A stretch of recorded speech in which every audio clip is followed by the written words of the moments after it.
This broadcast is brought to you by The Gamesman, Motorsport Australia, Logitech G, Playseat, OG Gear, Max Pappas Innovations, SimSpeed TV,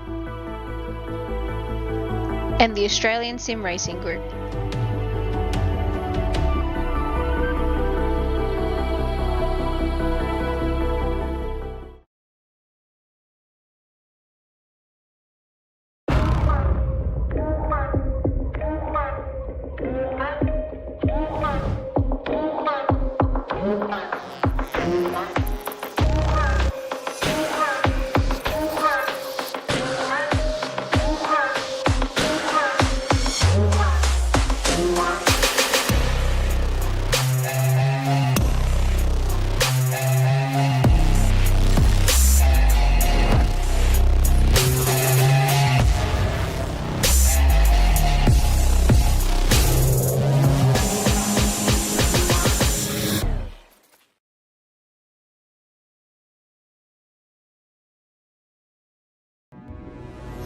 We are gaming fanatics.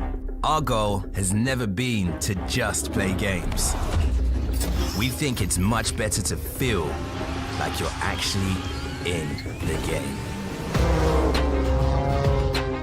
This feeling is what drives us as we create world-class gaming chairs. Our one aim, give you a brand new gaming experience. Help you move in perfect sync with everything on screen. Make sure you're having a ton of fun. It took us decades to achieve this, and we're still not satisfied. Every day, we wake up to get better. We'll never stop designing the very best to help you be your best. When it's all said and done, our job's only done if you're in full flow and focused on your victory. May you win, and win big.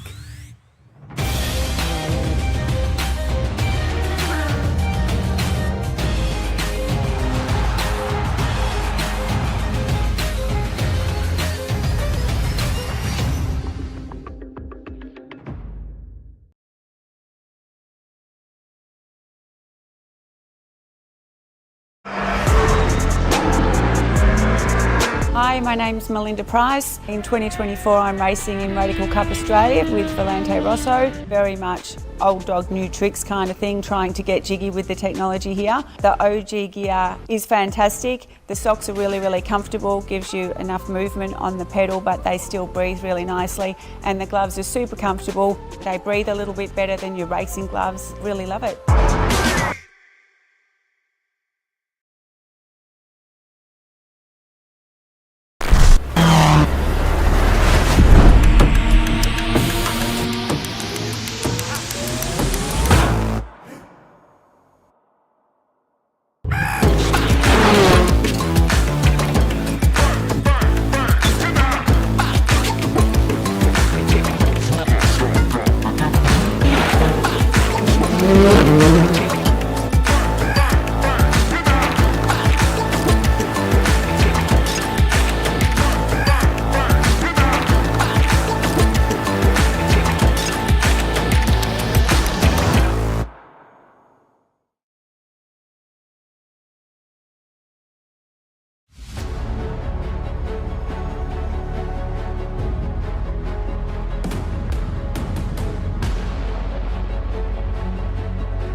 after an action-packed V8 supercars from the hills of Austria Fest, we now transition all the way over to the United States of America. This is Watkins Glen International. This is actually what we call the Bull Ring round. We went from the Red Bull Ring, now we're at the Bull Ring. It's the short, sharp NASCAR layout here tonight from Watkins Glen International in the state of New York, USA. And Go Bowling's up on the signs, Sandman, but this one, she's going to be tough, she's going to be technical, and there is a very conveniently placed sign there to say, hey, there's a chance you might go bowling. That's right. Good evening, everyone, whether you're watching around Australia or around the world. Yes, like you said, round 3, action-packed at Red Bull, and yeah, I don't think there's going to be much doubt about tonight's racing action too. If you watch real-world racing here with the Cup guys and all the rest of it there, they put on a great show, and I pretty much think we're going to be in for the exact same thing. Well, we talk about tyres. You talk about the safety car, but we get the feeling the safety car might finally get the opportunity to do some laps here tonight for the first time in 2025 in the Pro Series. Of course, we did see its introduction during the qualifying series, but it's yet to make its debut. Right, 2 rounds into the series, we've now started to see the evolution and the progress of the drivers with the new chassis. I would say at this point, everyone's just about settled themselves in. Now we start to get a picture of exactly what our championship and our driver pool are going to look like. But more importantly, let's dive into the G-Hub, let's break down that track, and let's have a talk about some of the stats that are really important and critical to the race tonight. Yeah, absolutely, Scotty. And that's one thing that seems to be working on, ever since we left the Red Bull Ring, is they start getting laps under their belt. They get their strategy worked out. What does it look like tonight? Well, we've got 57 laps around here. So no easy feat. You look at it on paper and the layout looks like just a boot and it looks pretty easy, but at the end of the day, the drivers have really got their work cut out for them up through the S's, some of the braking zones and some of the off-track limits that don't really give you an off-track. So that's going to be a little bit spicy, and we'll touch on that a little bit later. The critical number, lap 27, is what these teams and drivers will be looking at. And, of course, plenty of variety there in strategy as well, which we like. And like you touched on, Scotty, we haven't seen that gorgeous Logitech G safety car, so I've ripped it out of the hub. We haven't seen it for 2025. Like you said, we only saw it in the qualifying series. So will we see it tonight? Yeah, not sure. Now, since the last race, we've had a little bit of news, and that revolved around Vermilion Esports driver Zach Rattray White. So he's obviously had a stunning start to the season. But since our last round, he's changed colours. He's now racing for the Eclipse Sim Sports team. So we saw him at round 1, obviously had that altercation with Madison Down and was on target for a podium there, P2, P3, whatever it might have been. Unfortunately, he slipped back to 9th. And then we saw him at the Red Bull Ring, qualified 5th and ran 5th as well. So he's got good pace. Looking forward to seeing what he can do in his new drive. I reckon the car looks pretty good with his name on the side of it, and I don't doubt for a second that he'd love to see some results. Now, as we look at the way the season's played out so far, this bloke, 2 from 2 at the moment. And what does that mean for everyone else? What that means is they really need to start reeling him in, because you don't want to give Jared the time and the lead that he's got at the moment. So 400 points in the bank, 2 straight wins, but 2 different ways he's gone about it. Round 1, he was dominant, ended up, being up the front and then walking away with a nice lead of about 15 seconds at the end of it. Round 2, a little bit different. He was there. He was opportunistic. It was James Scott and Dylan Burst that were battling it out for that first and second. He was right there, the right time, 2 laps to go, made a move up underneath when those 2 were squabbling and walked away with the win. So 2 different styles, but nevertheless, he's got 2 wins under his belt, and that's dangerous for the rest of the field. So everyone needs to make sure they're on top of that tonight. Don't give him any more of a lead, because as we get to round 3, round 4, the season's going to start too stretched out to be able to pull those points back. And Jared's not the kind of guy you want to give that little bit of a lead to. Yeah, and I think it's worthwhile noting as well, there's also more changes to Vermilion Esports, but this one, a little bit more of a positive change. They announced earlier on today, new partnership with Fury Global. They're an esports organisation. We've seen the Chiefs Esports Club step into our sport as we jump into the track map where we're located in America. But this is a new announcement. I think it's again, I've talked really at length about how much I love esports partnerships. I really, really like to see this. So congratulations to those boys and bringing some new interest and insight to the table. Watkins Glen, 3.94 kilometers it is here. It only has 7 turns. That's all there is. Realistically, there's a bus stop in there, so you could add 1, 2, 3, 4 on the way in and on the way out. So realistically, more kind of like 11 turns, but on these 7 out here, on the track map tonight, but we're going to be talking about track limits. We thought we'd be talking about that at the Red Bull. If you're a Formula 1 fan, you'd know going to the Red Bull ring, you do talk about track limits. But Sam, man, this place, track limits are way more key. Yeah, and it's funny when you watch racing from here, especially the Cup Series, it's almost like they're taking the mickey because there's so much room that you can have off at turn number 1. All that paved area down there is you can use that to your advantage. There is a certain section on the racetrack though that is if you go too far, you will get a slowdown. But the one thing that you've got to be mindful too of though is that the stewards have said yes, you can go out there and have a bit of a run, but when you rejoin, you've got to make sure that you give the cars and that all the space they can around you, because if there's an altercation, it falls on you, because at the end of the day, you're using that part of the racetrack. Yes, there's that little bit of an advantage, but if you cause drama trying to rejoin, then the stewards won't look on it too nicely. Outside of the outer loop at turn 5, there is a big part of that racetrack there that you can really open up that exit. So you'll get nice and fast off turn number 5, run all the way wide, and then again, rejoining up over the curb and making sure you're in position and getting ready for turn number 6. Again, watch those rejoins, because if there's contact, the stewards will be having a chat with you. Yeah, and it's about the car that's rejoining. Anything outside of the white line, and this is what we're going to be talking about here tonight, outside the white line and rejoining, you're the car that's got to rejoin safely. The other guy does not have to give you space. You are considered off the track. The other thing worthwhile down at turn 1 as well, there's a big old bump in that runoff area that can spit the car violently. You do definitely want to stay very close to the track limits. You don't, abusing them down at turn 1 is not a lot of gain, but there is a lot more over at the loop. That right there is also another critical point that we'll be talking about here tonight. Pit lane entry. Have a look at where that cone is placed. Oh, and think about the last corner. Look at how narrow that is. You've got to get all the way off to the right-hand side. You touched on this last time about the Red Bull ring, Sam, man. How critical it is to get into pit lane at the Red Bull ring. Watkins Glen is very, very similar. Yeah, it's amazing that we've got back-to-back rounds, and with that same sort of deal that you need to be mindful of the drivers around you, that you let them know that you're checking up, because as you turn in, that's exactly the racing line that these drivers are going to be using behind you. So luckily we got away with it at the Red Bull ring, and let's hope that we can have the same at Watkins Glen for everyone involved. Yeah, and by the way, hello and welcome to all the fans that are watching along at home. Just reading some of the comments that are trickling in. I always love seeing the support that we actually get from our fans as well. I actually got some support that was sent to us a little bit privately. Again, shout out to Samman and all that you've done with the G Hub. Jeez, and look her over in that G Hub, mate. You always get a lot of compliments about how good the G Hub works out, mate. It's a great job. Keep it up. I love the fire seat on you. Thanks, buddy. Thanks, everyone. Look, we're always trying to evolve a little bit, and the G-Hub's come a long way since we debuted it a few months back over at Bathurst, but looking forward to seeing how it progresses. Race stats here tonight. Qualifying is going to be 20 minutes. I believe that's going to be split up potentially into 2 separate sections. There is 45 cars that are in the field. 45 cars over a 70-second lap is a lot of cars in a very short amount of space. High track speeds here tonight as well. There's going to be one of the highest average speeds. Worthwhile noting, actually, did some research. The lap times between here and Sandown are very, very similar, but this track is actually 800 meters longer than Sandown is. The lap times are so close together. It just sort of talks to how slow Dandenong Road and turn 4 on the back straight is there. 45 laps here in terms, sorry, that's actually wrong. It's 57 laps for the race here tonight. The distance is actually correct, 224.58 kilometers. Fuel margin is set to 70% of the maximum amount that are actually available to us here tonight, which is 93.1 litres. What does that look like for maximum tank range, Sam, man? So it spreads out. They can almost sort of, if you're good with your fuel numbers, you're looking at probably 30 to 31 laps on a tank of fuel.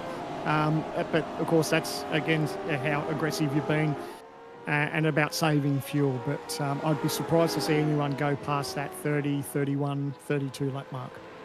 Oh, and our favourite word in V8 supercars and indeed in Formula 1, the undercut. Very powerful is what we're hearing yet again here tonight. So do expect a bunch of drivers to jump out. Right, this is the first half of qualifying. We did mention that it has been split into 2 groups. 23rd and above in the championship here in Group 1. So 23rd to 47th. Remember, we've had a couple of drivers step in for drivers who like to step away. So that means we do actually have 47 entrants in the championship thus far. in the season, and it's going to be the back half of those championship results that are going to be in there. So to give you sort of a marker, if you're ever having a look at the points page, basically Bo Albert and above in terms of your championship points, they'll be out in Group 2. This Group 1, Rick Kuznetsov and below. And that's worthwhile noting. Rick Kuznetsov, remember this point last year, he was actually in hunt for a championship. His start to 2025 has not gone his way. This session's going to be interesting. I do like that they do split these groups up a little bit. Only with such a large field and such a short lap around here, it's nice that these drivers just get that little bit of space. They can take their time and work up to a lap. But, you know, it seems to be that regardless of how long our qualifying sessions, there always seems to be a driver or two that just doesn't seem to get that banker in. And we touch on it almost every broadcast, don't we, Scotty, as far as how important it is to get that banker. And it surprises me sometimes that people still get caught out. Yeah, and there's going to be about the option for about 4 to 5 laps for each of the drivers here tonight. So if you get your lap 1 wrong, there will be an opportunity, but diving back into the pit lane as soon as you possibly can is going to be super critical. Can pick up an off track in the exit of the bus stop there. You see a couple of drivers were pushing over and across. New colours, remember we said Global Fury for Vermilion and the new partnership that's coming along there. You'll see those cars in their new paint jobs for the first time here tonight. So again, everything just keeps turning. The funny thing about car racing is that the wheel just keeps turning. Yeah, not wrong. And, you know, we touched on a little bit in the G-Hub about Zach Ratro-White, how he's moving teams. And that's something that's always on drivers' scopes and team scopes, you know, looking for different talent and people that will gel within different teams. So it's great to see that there's still driver movements. And, you know, you normally wait for it at the end of the season. We call it silly season. But to have it happen at, you know, getting ready for round 3, that's certainly piqued the interest of a few people. And good to see that teams are always got their eye out for fresh talent. Righto, what are the first round of laps that are looking at coming through? We did see somebody get down into the 109s. There was only one car in the practice session got to the 9s. Have a guess who it was. It was indeed our championship leader, Jared Filsell, was the only one in the practice session to jump down that way. 1:10.225 at the moment for Rick Kuznetsov is the best time. Tyson Broad has put a reasonably good lap together for himself in terms of the qualifying session at the moment. So he's going to jump a fairly long way up for the Orbit Drop Bear squad. Sits at P2. Kobe Williams currently 3rd on the timing tower. Lachlan Cape and Matthew Bowler, both for Evolution Racing Team, at 4th and 5th. So they're your top 5. Wayne Burke, Kurt Stenberg, Dylan O'Shea, Ben Faulkner and Brady Baldwin, your top 10 so far. This is a bit of a norm for the supercars. They fire straight back into the lane. They've used the best part of those tyres, and they'll go in and put on a new set of Dunlops, and out they go for their next run. So it looks like Kuznetsov, is he still on a lap here? He's diving back to pit lane here. So everyone going in for those new Dunlops, and they'll go again. There is one driver that's currently out there working their way up to a lap. I believe it's Brian Borg, and from memory, he had a chaotic finish to the tail end of the race last year. There was a lot of unhappy compatriots in and around him last year as he fires off the last corner. So he's going to start a lap here as all of these guys are actually feeding out of pit lane. So they've got to be careful. He will come across them at one point in the lap. It's just a matter of when. There's actually a bunch of cars exiting the pit lane. That is Borg right now as he tips it into turn 1. Oof. Keeps the wheels in play just. No off-track penalty means this lap is still considered live. Yeah, and this is where it's crucial for the teams that they speak to their drivers and let them know that there is a driver on a fast lap. At the end of the day, it's their responsibility to get out of the way, because not only are they going to balk the driver that's on a fast one, they're looking at a penalty to themselves. And you can see all these teams and drivers there to the inside of the racetrack. I don't know that worked out for Borgie. He's had to check right up, and they've all been there in the middle of the chicane. So I think that's thrown it for him.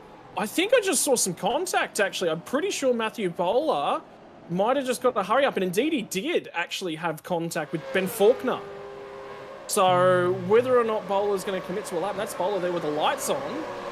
So you can tell the annoyance level is certainly up for the Evolution Racing Team driver. But what he will do with this lap, he might have a crack at it. He might dive to the lane.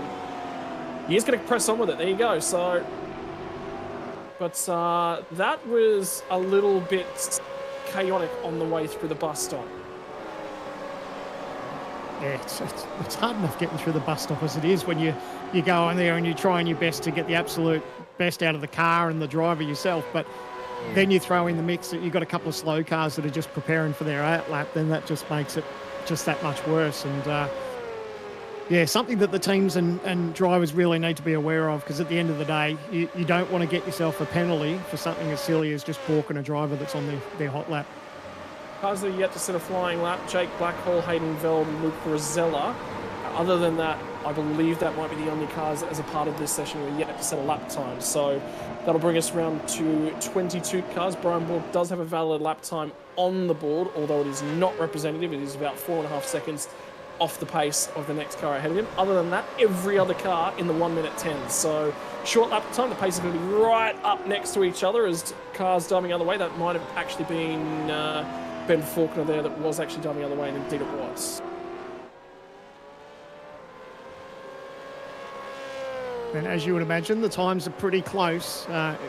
It's a bit like what we saw at the Red Bull Ring last round. The qualifying was incredible. We had 40 plus cars covered by 0.8 of a second. And here at the moment, you look at that gap between first, second, third and fourth, well, fifth even, it's all under a tenth. So, and that's exactly what we're going to see. This is what this type of racetrack provides. Just it's so close between all the drivers, and crucial that they optimise their laps and maybe even get a little bit of a tow if they can. Yeah, I would certainly be important here tonight. For Jake Blackhall, has managed to set himself now a representative lap time, 1:10.474. To give you some perspective, currently Lachlan Capel has now surged to the top of the timing sheets. Rick Kuznetsov improved his lap time. So we now have 3 drivers standing at 1:10.1s. And this will be the moment and the contact between Faulkner and Bowler. So you see there was a hole there. Up the inside. And just that little bit. Oh, man, he did a great job to hold on to that thing, because that's easily going round on him, and yeah, they both got away with it. But yeah, not ideal, obviously. Righto, we have 1 minute and 50 seconds left for these guys to start a flying lap. A lot of them are diving back into the pit lane right now. Stenberg thinking about things, talking to the team, talking about the way that it's rolling out. But these guys have effectively got 1 minute and 30 seconds to get back to the start-finish line. There's a couple of black flags in there for speeding on pit lane entries for a number of cars, which that would probably eliminate them potentially from the session.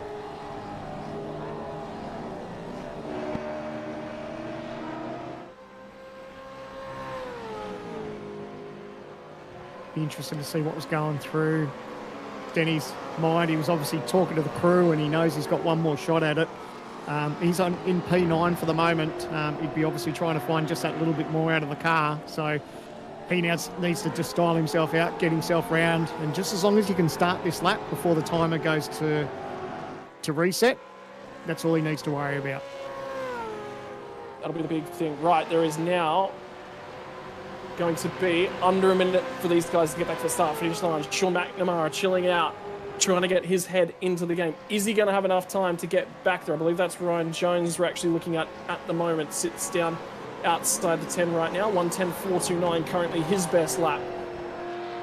Is this a representative lap time, or is this an in-lap for him, will be the question. No, he's about to start a flying lap for Ryan Jones. On an out-lap, this will be his final run of the flag. 20 seconds left on the board. There are a host of drivers cutting their way through at the moment. Kobe Williams, Dylan O'Shea, Hayden Veld, all out of the final corner. They are locked in. They will definitely get one more lap in. There's a couple drivers that are lurking around at the back of the field. They will not get back to the start-finish line. So this is where we start to eliminate drivers that are not going to get that lap. 3, 2, 1. And I reckon Jake Blackhall might have been the last driver to get a flying lap in. If not him, Wayne Burke maybe, but I feel Burke did not get to the line. There's a car off at turn 1. It's one of the Eclipse Sim Racing entries. There's somebody else who's picked up an off track. That's Ian Ford, who won't set another flying lap. Jones, a little bit of a slide out the other side of the bus stop. I can tell you there was another car who missed starting their lap as well. I think it might be Dylan O'Shea. You watch this lap of Jones, so you can see how wide he is. He's not as wide as what some of the other competitors have been on that bit of the racetrack. It's not an off track on this racetrack. You can use all that. So in qualifying, that's what they need to do. He's got nice turn in here, back on the throttle, up against the ripple strip. Just over that, he got a little bit of correction there, so that's not ideal. He's turned in for the last right-hander, and he'll make his charge to the start-finish line. What's the time going to be? 1:10.430 to beat. Gets it to the stripe. Does improve. Goes into the 3s. No, he doesn't. Not quite. 4:06, but it is an improvement for him, and that will move him up a couple spots as a couple more laps started to come through. Hayden Veld was quick last round. Can he improve? So a 1:10.19 out. No, it's a 2:29 for Veld. Will not improve. Jake Blackall gets to the line. What's his time going to be? 3:86. Looks like for Blackall, it is going to be an improvement on his lap. Look at the cars diving to pit lane. That's an important one right there as well. Luke Rosella, his season has not been good at the moment, and when the problem is, well, your teammate's leading the championship. He's won both races. That's a very tough marker to keep comparing yourself to. Yeah, what's the first rule in racing? Is the first guy that you want to beat is your teammate. He's got his work cut out for him, hasn't he? Yeah, here they are. The first half of qualifying results now in the books. Lachlan Capel manages to get to a 1:10.163. His session will be done. He will lead out that first half of qualifying. 20 or so more drivers still yet to come. He could, can potentially be overtaken by Rick Kuznetsov. Was looking for a little bit of pace, looking for a little bit of speed. Might have finally found it. Hayden Veld from Dylan O'Shea, Luke Rosella, Tyson Broad inside the top 10 of the first half of qualifying. Matthew Bowler from Kobe Williams, Kurt Stenberg and Wayne Burke. Kobe Williams a little bit deeper, I think, than he necessarily would have been hoping for. So there's your top 10 for the first half of qualifying. Borg, Baldwin, Faulkner, Blackhall, Ryan Jones did slide a couple spots. Back down to 15, Tao Serrano, Andre Youssef, Ian Ford, Sean McNamara. By the way, the top 19 drivers covered by a .366. 20 drivers, 422, back to Jack Wittes. And then two more drivers outside of there. So the whole field covered by just over half a second at the moment. Sebastian Vondel and Christopher Ireland, the tail end. I believe everyone that was in that session did actually set a representative lap time by the tail end. So no one failing to set a time is really important. Yeah, absolutely. And I'll tell you what, it's going to get a lot more cosy. You've got 23 cars covered by half a second, and we're about to send out another bunch of guys. It is definitely going to get interesting. And isn't it amazing that the times are so close that you're talking like half a tenth? You know, you get half a tenth, and you could find yourself moving up 4 or 5 positions. Like, that's insane. Yeah, you've only got to move up a couple of thousands. I mean, second to third at the moment, because Kuznetsov to Hayden Veld, it's 8 thousandths of a second. Just I'm in thousands. Yes, you're right. Yeah, another 7th further back is Dylan O'Shea. So second to fourth is covered by 15 thousandths of a second. So we're looking sub-hundredths to split those hairs. Do you remember back at Spa last year, where pole position was a dead heat between then teammates at the time, the Lobs Esports drivers of Phil Sell and James Scott? It was a great way to sell off the last era of car, and now they're on the opposite side of the fence. Do you reckon they'll be splitting them by less than that this year? You never know. I mean, isn't it funny how we do see that from time to time, where a driver will get the exact same time as each other? Like that's just incredible, and it just goes to show how close our sport is. And you know, again, you take your hats off to all the teams. There's so much prep that goes into these rounds as they lead up into qualifying, and you know, when you're chasing those small margins, that just proves that little bit of a gain, 1/1000 of a second, could be enough just to grab your pole. Because if you're tied with someone, if you don't set that time first, you don't get pole position. Yeah, really, really critical. So, and short lap time as well. Less than 70, sorry, a very touch over 70 seconds to complete the journey. 30 seconds more will be underway with part 2 of the qualifying. Where do you reckon they're all going to shake out? I reckon there is a few drivers there that are capable of a top 10, because if you have a look at the practice times, Rick Kuznetsov at the end of practice was 4th on the board, and he set a 1:10.190. So he's actually a tenth and a half slower than his practice time, but he's there and thereabouts. A 1:90 in practice would have been good enough for about 15th or so. Yeah, it's interesting, isn't it? And that's what all these teams and drivers will be thinking now, is like, where is our practice time? Where does that put us, roughly in the field? But that's all going to change now. We can see all the cars as they head out of the pit lane. This is their last chance. This group, it's their first time on the track for the qualifying. We said qualifying was split up into 2 sessions. So these drivers know they're up against the clock. And already we're at 9 minutes and 40 seconds to get the job done. So a little bit of nerves maybe for a couple of these drivers, but that's what brings out the best in the Logitech G Pro Series. Certainly does. Got to apply pressure. Some may crack, others may get better under pressure. Jared Filsell, new car, new championship, same old winning ways for Filsell at the moment on top of things. Have a look at the Eclipse Simsport boys, though, flying in formation at the moment. They are setting themselves up As for the Trans-Tasman guys, Madison Down, Josh Anderson, Jake Loney, Brady Myers, Emily Jones, the last 5 in the chain. They've elected to go out in their own little group and not be a part of the massive chain up front. This will be a good opportunity as we see Jared Field. So he's obviously coming around to start his first flying lap in qualifying. Even if we get a chance, we might be able to go on board, maybe his roof cam, and see just how much of the racetrack that he uses as we do that. Coming into turn 1, we spoke about this in the pre-race. As he gets the apex, turns in, he'll see what track he can use on exit, just over the other side of the ripple strip. Perfect car placement, doesn't nip the grass on the edge because that is a penalty. They can get an off track there. So up through the S's, you can hear him just feathering the throttle, watching that Armco on the right-hand side. You desperately want to keep your foot in it, but the last thing you want to do is bounce off that Armco. Let's listen to him through the chicane. Up and over the curves. Yeah, he's grabbed as much as he can. Good car placement. He's got the car in nice and tight. Now watch his exit here. This is obviously one of the points you'd look at and go, he's going to have an off track, but here it's allowed. He uses as much real estate as he can, misses the grass on the left, and now he prepares himself for this left-hander. Down a couple of gears, gets it turned in, up against the ripple strip on exit. The last right-hander, if he puts it all together, this could be pole position.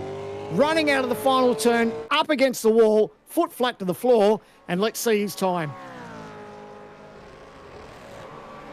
What's the time going to be? Was it 1:10.026. So right up to the pointy end straight away. First driver to dive his way, sub a 1:10.1. Damon Woods jumps to second place. Andrew Gilliam jumps to third. So the times are starting to come out. Here they all come. Where does Capel start to shuffle out into this one? He now sits fourth on the timing sheets. Now we start to look for laps. Jordan Ross has been on form of late. Leads the championship over at V8. That's just about looked untouchable in that thing. He's on for one of his best seasons at a really, really good time. What's he going to be capable of here tonight? Greg Galt put it on pole last year. Last time in Gen 2 chassis. Slides in there. Josh Anderson. Beautiful. Zeros. Maloney will join him. Brady Myers goes to fifth. Here we go. Qualifying at Watkins Glen. This is what we waited the last few weeks for. Great lap there for Anderson for his first lap out. He's had a sensational start to the season. That currently sits in P3 in the championship standings at the moment, and he's the star that's shining over at TTR. It's probably not who we would have accepted. You probably would have thought it might have been Madison Down at this stage to be the leading TTR driver, but it's Anderson. So that's an absolute stunner of his first lap to be within, what, 0.059 of Jared Filsell. He'd be stoked with that. 4 cars covered by a tenth of a second. Cody Deeth didn't set a valid lap time. He will rejoin the pit lane. And the other thing to think about is, as well, Trans-Tasman cars 2nd, 3rd and 5th at the moment. Remember we said they were 5 cars that elected to go out on their own in their own little grouping. Didn't go with the pack. Yep, they obviously it's worked for him. It didn't work for Madison Down, whether he got an off track or what happened there. So he didn't actually get to bank a time. So I guess they'll return the favour now for Madison. They'll probably do the same thing. It worked for him in that run. They'll group together, and hopefully Madison could get a decent time and rectify that and put something on the board. Yeah, so let's take a little bit of stock of what's going on. Remember, think about Robbie Gibbs as well. This new car, whatever it is, it's really, really working for him, and he's actually having a very consistent season. He finally got his first win in the championship last year, barring a lot of luck at Sebring and the mad moment that was. But in 2025, he looks to be improving massively with the new chassis. He's really giving Ethan Greg Gold a shake-up for who's actually top dog over at ERT at the moment, which you kind of like to see that. You don't like status quo all the time. It's very important, I think, to teams to find that extra little bit of talent somewhere and for somebody to have their cage rattled, press them on a little bit, challenge them, make them better. It's always good to see. Absolutely. It motivates the whole team and it lifts the team as a whole. So that is only a plus for everyone involved. I know. Round number 2 in terms of these lap times. Dylan Burris is going to fire it off the final corner. He's going to be the first one back to the stripe in the second half of qualifying. And the big thing I'm noticing, actually, listening to a ton of these guys, is they're actually running quite short gear ratios. You're hearing them all on the chip before they get to turn 1. Yeah, well, that's the teams and drivers just absolutely making the max of the revs, and they know that they're on a good run. Well, let's see if they want the chip here. quite. But yeah, into turn one, they're carrying obviously so much speed, and they know they're obviously leaving nothing on the board. So it's not a bad sign if you're bouncing off the chip when you're just about to head in the braking zone. One of the first races actually for the Gen 3 chassis in terms of official capacity was actually up Watkins Glen. It was the classic layout though. It used the boot, but it did not take the bus stop chicane, and that sort of was the first opportunity we got to see everyone flying around in Gen 3 hardware and what the order was going to be. This time though, the shorter layout of the lot. Dylan Burst tag the wall, puts the left rear into the fence, hangs onto it. That thing is bent though, and he's going to try and get that car back to the pit lane. 14th on the timing tower at the moment. Won't necessarily be all that happy. Madison down. What is he going to show us?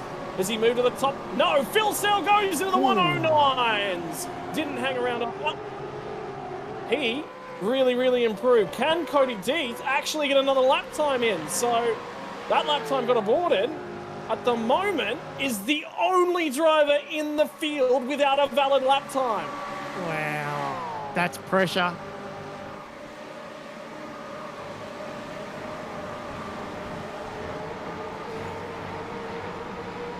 So we get to the back half of this session, 7/10 of a second separates the top steps from all the way in the weeds at the back end of the field. Sandman, the reason we like our bullring round is there's nothing in it. Yep, and just have a look, Emily Jones has moved herself into P5 with a 1:10.1. So, tell you what, TTR lifting their game a little bit, but Madison down, he's probably a little bit further than what we would expect. I'm trying to find him on the sheets, 21st at the moment. So, not ideal for Madison, but the likes of Josh Anderson and Emily Jones, they're all starting to fly the flag. Obviously, Brady Myers is up there as well. So, but yeah, a little bit different from what we're seeing from Madison down. Zach Rattray White, new team. He sits second for the Eclipse drivers. Damon Woods directly ahead of him. So he would really be happy with that. New outing, only 15 thousandths off teammate ahead of him. That will be a very strong showing. To be very happy with that. Let's talk about the differences. By the way, we were talking about how little there is between the drivers. Andrew Gilliam and Josh Anderson. It says 1,000th of a second. That's a rounding on the timing charts. I can tell you 110.054 for the pair of them in the sim. I've got to make it up to Maloney too. I don't know if I mentioned it him before. So before he gives me a clip, Maloney P4 as well. So good showing. But this is it now, isn't it? A minute 20. They've got to get round and start their lap. This is a last chance for them to improve. Is Jared Filsell going to hold on for pole position here? We already touched on in the G-Hub of the incredible start he's had to this season. It's been two different ways he's gone about it. He was dominant in round one, and he put himself in a good position for round two to take that win. So, you know, he's doing everything right so far, and for him to be on pole, if he gets away with this one, will just make his night just that little bit easier. He's got one of the biggest margins to the next car in the field as well. That's the skill he's putting on display at the moment. Damon Woods is looking for a little bit of an extra toe. Dylan Burst is going to be the driver responsible for helping him out here tonight. Burst is going to lead that field back once more. James Scott at the moment, 27th in the running order. He has got one lap to improve that. 28 seconds on the clock as they run it out of the final corner. I can tell you there's three drivers that are not going to get back to the start-finish line. They will not start a lap. They are Josh Anderson, Brady Myers, and Jake Maloney. So their qualifying sessions will be done. They're all three of them inside the top 10, but somebody might find an improvement at the back end of the session. Here we go.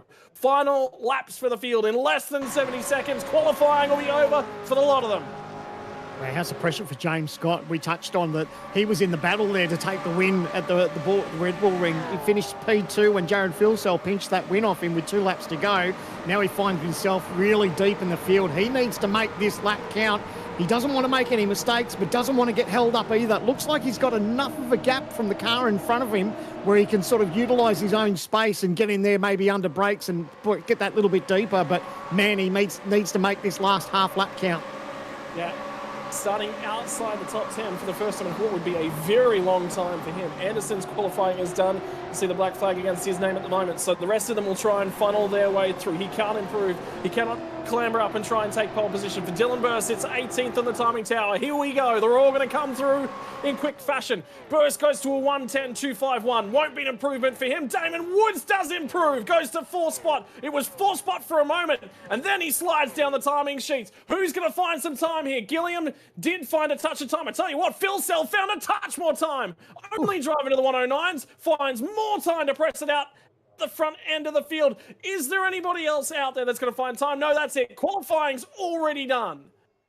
Wow. And I noticed too, Scott didn't improve, so he's finding himself back in the field as well. So tell you what, this has got an interesting, absolutely close as you love it. And mate, what racing we're going to have to see tonight. It's going to be incredible.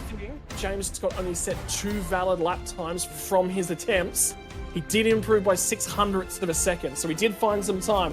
But your pole position from Watkins Glen, Jared Philsell takes another pole position in his career. He will start from pole position, the only driver to get down in the 1 minute and 9 second marker. So he'll start off pole position. Josh Anderson, on a surge of form, starts off alongside of him. But then back to a guy who matched Josh Anderson's time, but only beaten out by a couple of 10 thousandths of a second. That's all that separated the front row to row number 2. Damon Woods will line up to his outside. And by the way, that margin only 10 1,000ths of a second, not 10 thousandths of a second there. Jake Maloney and Emily Jones are going to be on row number 3, so the teammates locking up there. 3 of the TTR cars inside of the top 6, big improvement for them. Zach Rattray White is into 7th place, 1:10.130 for him. Brady Myers, 8 thousandths of a second behind him, will line up alongside. There's nothing between them, and man who just turned 23 this week, Griffin Gardner, celebrates a happy birthday from 9th spot on the grid. Lachlan Capel will line up alongside him. Remember how good Capel's time was in the first part of qualifying? That was good enough to hang on to the top 10. Robbie Gibbs is going to be starting out of 11th alongside of Ethan Grieg-Galt, so it'll be ERT 10th through 12th. Rick Kuznetsov will then be the next driver on 13th spot on the grid. 7th row of the grid for him, alongside of Jordan Ross. Be good to see those two run down into turn number 1. Dylan Rudd, last year's defending champion, will be starting 15th spot for the bullring round. He will be in the thick of it. Hayden Veld will start to his outside. By the way, 1,000th of a second between those two in 15th and 16th. That's how tight it is back there. 4 thousandths back, we find Jacob O'Reilly, and Dylan O'Shea will be 3 thousandths of a second in behind him. Adam Briggs is going to be 5 thousandths further back. Luke Rosella, another 3 thousandths. Think about that. How many cars together? That's your top 20, packed up by next to nothing. Less than 3/10 covers that margin. Dylan Burst will be 21st, less than 2.5 tenths. Madison down 22nd place. And have a look at the driver starting behind him, James Scott. Those two guys have a wealth of history going toe-to-toe. They are in the thick of the meat grinder here tonight. Out of 22nd, 23rd, Tyson Broad will line up on the 12th row of the grid. That's one of his best qualifying performances of season 2. Be very happy with that. Matthew Bowler deeper in the field, 25th for him, and Kobe Williams contacting qualifying for Matthew Bowler, remember, with Ben Faulkner. Brenton Hobson out of 27th spot, 3/10ths of a second back, all the way to 27th spot. How about that?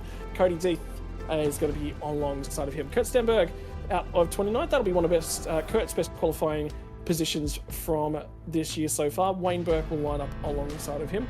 31st and 32nd is going to be Brian Borg and Brady Baldwin. So 2 of the Bs all the way back in the field. BB and BB off of 31st and 32nd. Ben Faulkner and Dylan Pereira will be 33rd and 34th. Jake Blackhall into Ryan Jones will be on the 13th row of the grid. 14th row of the grid, Teo Sorono and Andre Yusuf will be in behind these guys. By the way, less than 5/10ths of a second back to 38th position. We'll get back to 39th, just outside that half a second to cover 38 cars for Ian Ford, and Sean McNamara will not be happy with his qualifying performance that deep in the field. In 40th, 3 cars outside of your top 40 tonight, 43 in attendance as we hit Jack Wittes and Sebastian Vandel. And finally, on the back row of the grid, on his lonesome, Chris Island. How incredible. The field covered by that margin. Like, it's pretty much of what we saw, a blueprint of the last round at the Red Bull Ring, and we're seeing pretty much the same. It's an incredibly close competition, and that's how quality is, and that's what Watkins Glen produces. Well, some of them are going to be starting from behind the curve, but the man that's starting the closest down to turn number 1, Jared Filsell, only driver down to the 1 minute 9s. That Lobs Esports machine, she's got a fair bit of poke at the front end of the field. Hello. Yeah, car's good. Car's great. I didn't really want tow there, but it works, so I didn't really gain much. So, yeah, happy to be on the front row for once. It's been a while. Mate, I've got some bad news for you. Nobody has ever converted pole position in the Logitech G Invitational to a race win here. So are you looking to shake that one off tonight? Oh, gee, I wonder why that is. No one wants to lead the race. That's why. Nah, we'll be fine. We'll wait and see. Hopefully we come out on top and break that curse. Mate, talk to us a little bit about the race here tonight. Like you said, nobody really wants to lead. It comes down to fuel saving, but there is going to be a time where you're looking to press on. How confident are you that when that time comes, you're looking for it? And there was a lot of talk about undercut from drivers I've spoken to. You've got that big issue where you've got to wait for the hole to appear in the traffic behind you. Yeah, we've got the timing so we can slot into wherever we please. But yeah, it's going to be difficult. The first stint will probably just be a draft train. I'm not sure what everyone's pace is like. Ours is decent, so if we can break the toe in the first stint, that would be unreal. But yeah, highly unlikely. And then yeah, you got to wait till the first pit stop to try and get some clean air and make some moves strategically, and then yeah, wait and see what happens. But yeah, wait for a safety car as well. That's probably high percentage risk here tonight as well. All right, mate, well, best of luck. We'll leave you with it. Get down and get the lights on. So, thank you. Sam Mann's got the birthday boy, though. Griffin Gardner celebrates 23 this week, and he's sitting down there a little bit further back, but still inside the top 10. P9, Griffin, before we get started, happy birthday, buddy. How was your week for your birthday? Yeah, thank you very much. Yeah, it's pretty good. Feeling a bit old with some of the blokes running around here now, but no, it's good. And mate, not a bad start for tonight. Inside the top 10, starting out a P9. Your thoughts on tonight? Decent laps around here, 57 laps around Watkins Glen. Your thoughts coming into tonight?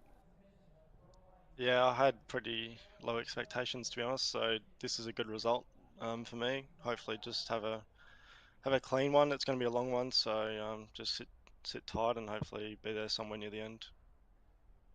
And how's the car, mate? Is it comfortable? We assume that we were just listening to Jared talking about maybe not many people want to really lead this much. It might be a bit of an aero thing, but I don't think for a second that you'd take the race lead. I'm pretty sure you'd be happy with that if they were going to give it up for you. Yeah, I think it's going to be an interesting race with the car.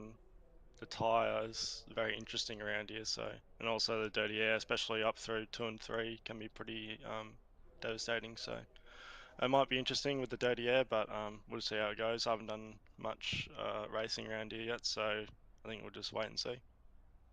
And without obviously giving away too much, you have some sort of idea of when you might pit, or you're going to sort of play it by ear and see if we get one of those safety cars that we haven't seen in 2025 as yet? Yeah, I think there'll definitely be a safety car tonight. I think elbows will be out, so I think that's on the cards. And yeah, I think there are some trends that we're seeing on Sunday in the Scops race that might be the same here, so we'll just see how it plays out. All right, we'll let you get sorted, Griffin. All the best. Thanks for having a chat to us. Great looking car, the Chevy Chiefs entry, and mate, all the best for tonight, and hopefully we're talking to you at the end of it. Cheers, thank you. There you go, Scotty. You've made your way a little bit further down the grid. Now, it's a bit of a fluke. We always predict and sort of pick numbers about who we're going to speak to, but I don't think any of us expected that we would be talking to Madison Down back in P22. Scott, you've made your way all the way down to the back of the grid, or towards the middle of the grid, I should say, and you've caught up with Madison. Yeah, I think I'm going to have to charge him for the fitness I'm working out on this one, Mads. A little bit deeper in the field than you necessarily would have liked, but when you look in the rearview mirror, the first car you see alongside of you is also James Scott. Was there any communication between the two of you? Hey, can we just try and work together a little bit here and press our way forward? I'm assuming your race pace is going to be a little bit better than that. Yeah, funny you mentioned it. Actually, James and I have been talking in private on the grid now between cars about trying to work together a bit here, but we're clearly not where we want to be, both of us.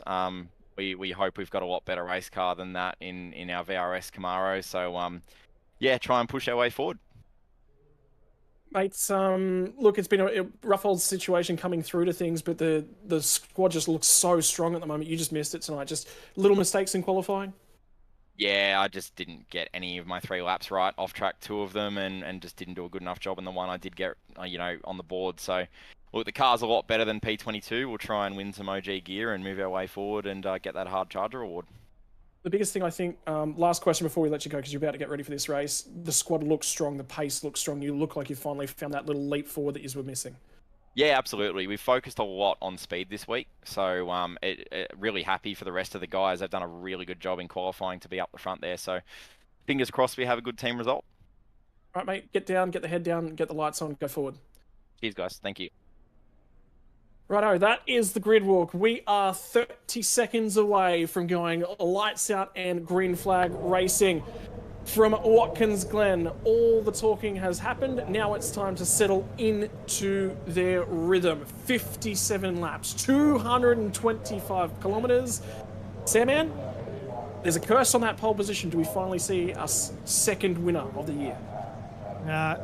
Well, I mean, Josh Anderson says yes, and Jared Filser says no. So, Jared's pretty keen to get the win, but the turn of pace that Josh has got too, that's impressive. But it's going to be interesting as we get ready for the start.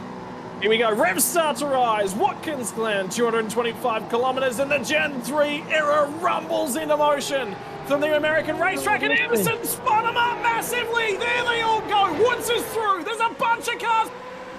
Josh Anderson set the track alight in qualifying, and he's put a little bit of a mistake on before they get to turn 1. The TTR cars lean on each other. Emily Jones loses a couple of spots. That's the result of contact with Brittany Myers. That was not in the playbook. Yeah, that's the last thing. You want to have contact with teammates. Obviously, they tried their best to get away with it. There was that little bit of contact. Managed to gather it up, but did lose some spots out of that. Looks fairly clean for the rest of the field as we make our way into the chicane for the first time. They've got to sort it out before they get into the bus stop. It can be done too wide, but you don't want to unless you absolutely have to. They all feed in deeper in the field. They are going to be too wide.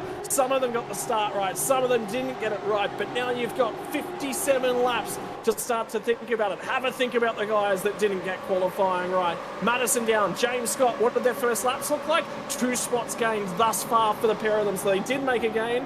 And the big thing, the field survived that first run up through the hill and the S's between 2 and 3. And have a look. You talk about that. Josh Anderson got an absolute shocker of a start. Had that wheel spin. So finds himself back in P7. So all that hard work that he's done. Oh, a car off the racetrack too. That's with us. He's got damage to that left front too. So we didn't quite catch what happened. We might see if we can get a bit of a replay, but he's been off and he's got a little bit of damage. So hopefully he can rejoin and push on for the rest of this race.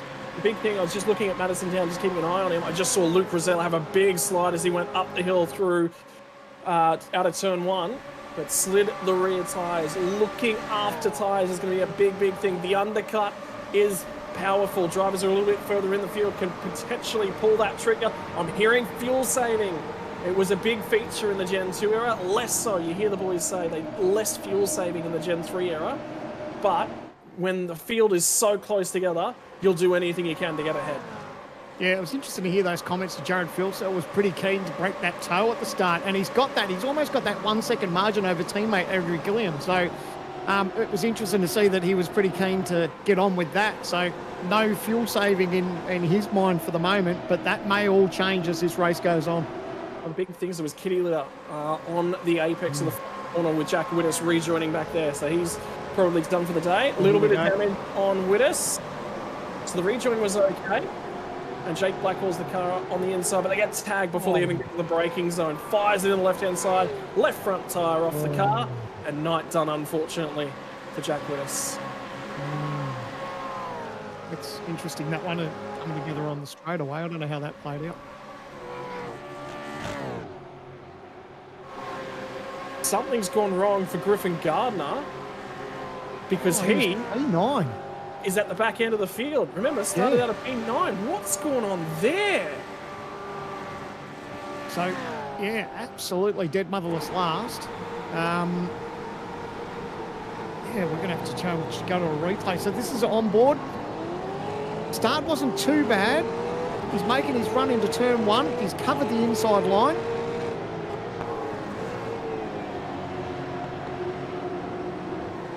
obviously we see that little bit. Oh, he's got a little bit of a... What's happened there? Has the car died? Surely not. What's happened? Punch the pit lane speed limiter, maybe? Yeah, I don't know. It looks like he got out of harm's way. Like he was concerned that he was going to get rear-ended, and it sort of looks like he moved over to get out of the way. So, not exactly sure. Very strange. He had a snap. He definitely had a snap. I just went back and had a bit of a look at it, and he basically maintains 100 kilometers as he gets up through 100 kph as he gets up through the S's. So, no idea what's going on there, but he's gone for full through the field. Nearly looks like you're right. There might have been something that come unplugged or something that went awry for him. Either way, birthday boys falling through the field. Get in touch with this little pack around Cody Williams, and Brady Baldwin was too wide there as they run on the way into bus stop chicane.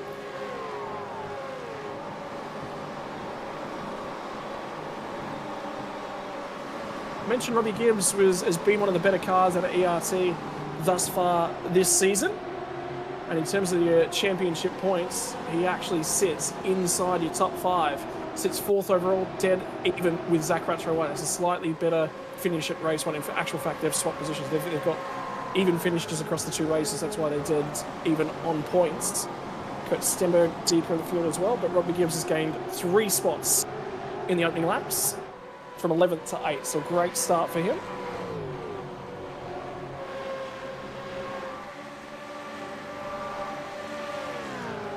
There's the listers of the movers and shakers. Cody Deese +7, Dylan Pereira 5, McNamara 4, minus up 3 are your biggest movers thus far.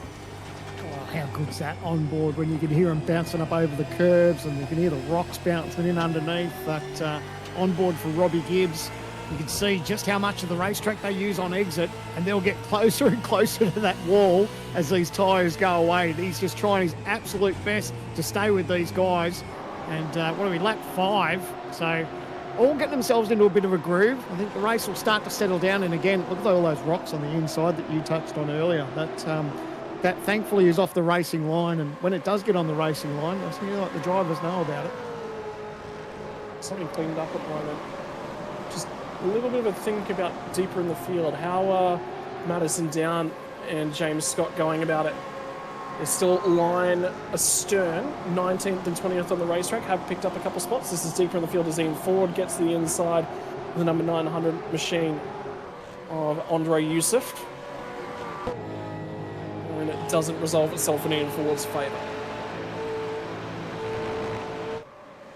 Those onboards are really interesting up through the S's. You can just listen into the drivers, how they're on and off the throttle, just, being as careful as they can. One, they're going to look after the car, but look after their tyres and get through there as quick as they can. It's so easy to bounce that guardrail off exit there as well. So it's really interesting to listen to the drivers feather the throttle through that part of the racetrack. For a short, sharp racetrack, there is some technical intricacies, isn't there? Because it's not just full throttle up through the S's either. You've got to balance it. How much rear tyre do you want to talk about? And just hearing the guys talk about dirty air as well. That's very, very critical to hear about. Update from race control. Jake Blackcall has received himself a drive-through penalty for that contact we saw on lap 1 that's unfortunately ruined Jack Whittis's night. So he will have to transit through the lane. Yeah, I think unfortunately he didn't have much case to argue there. When you have contact like that in a straight line, it makes things a little bit tricky, but anyway, he can still bounce back. It's still early days, still 50 laps to go in this, and if he gets a safety car and the field all backs, gets back together again, he can still be in it with a shot. What just happened to 07 machine of Brady Baldwin down at turn 1 on this lap as well, so he might have lost a couple of spots. In fact, there was contact at turn 1. We'll dive up the inside. Fairly clean. A little bit of elbows out. Either way, it's been noted. They'll have a look at it.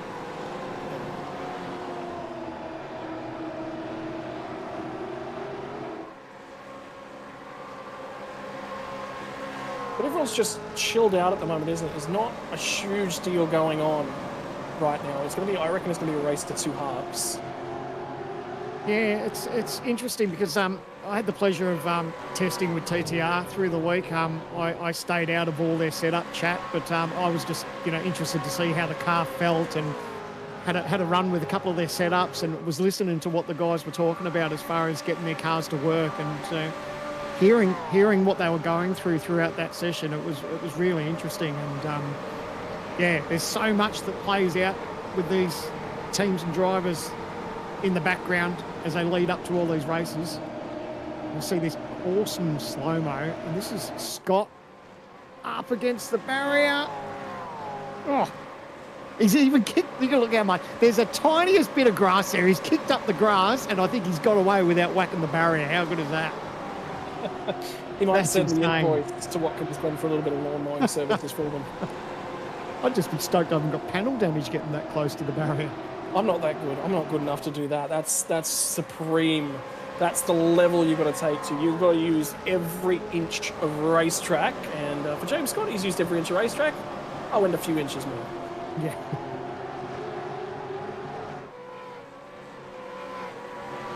So, more going on towards the pointy end at the moment. This is Brady Myers on the run into the final corner. And again, we were just talking about using racetrack, and that's using a whisker too much on the tip end of the final corner. He got away with it though. But yeah, you don't want to get any more aggressive with the grass there.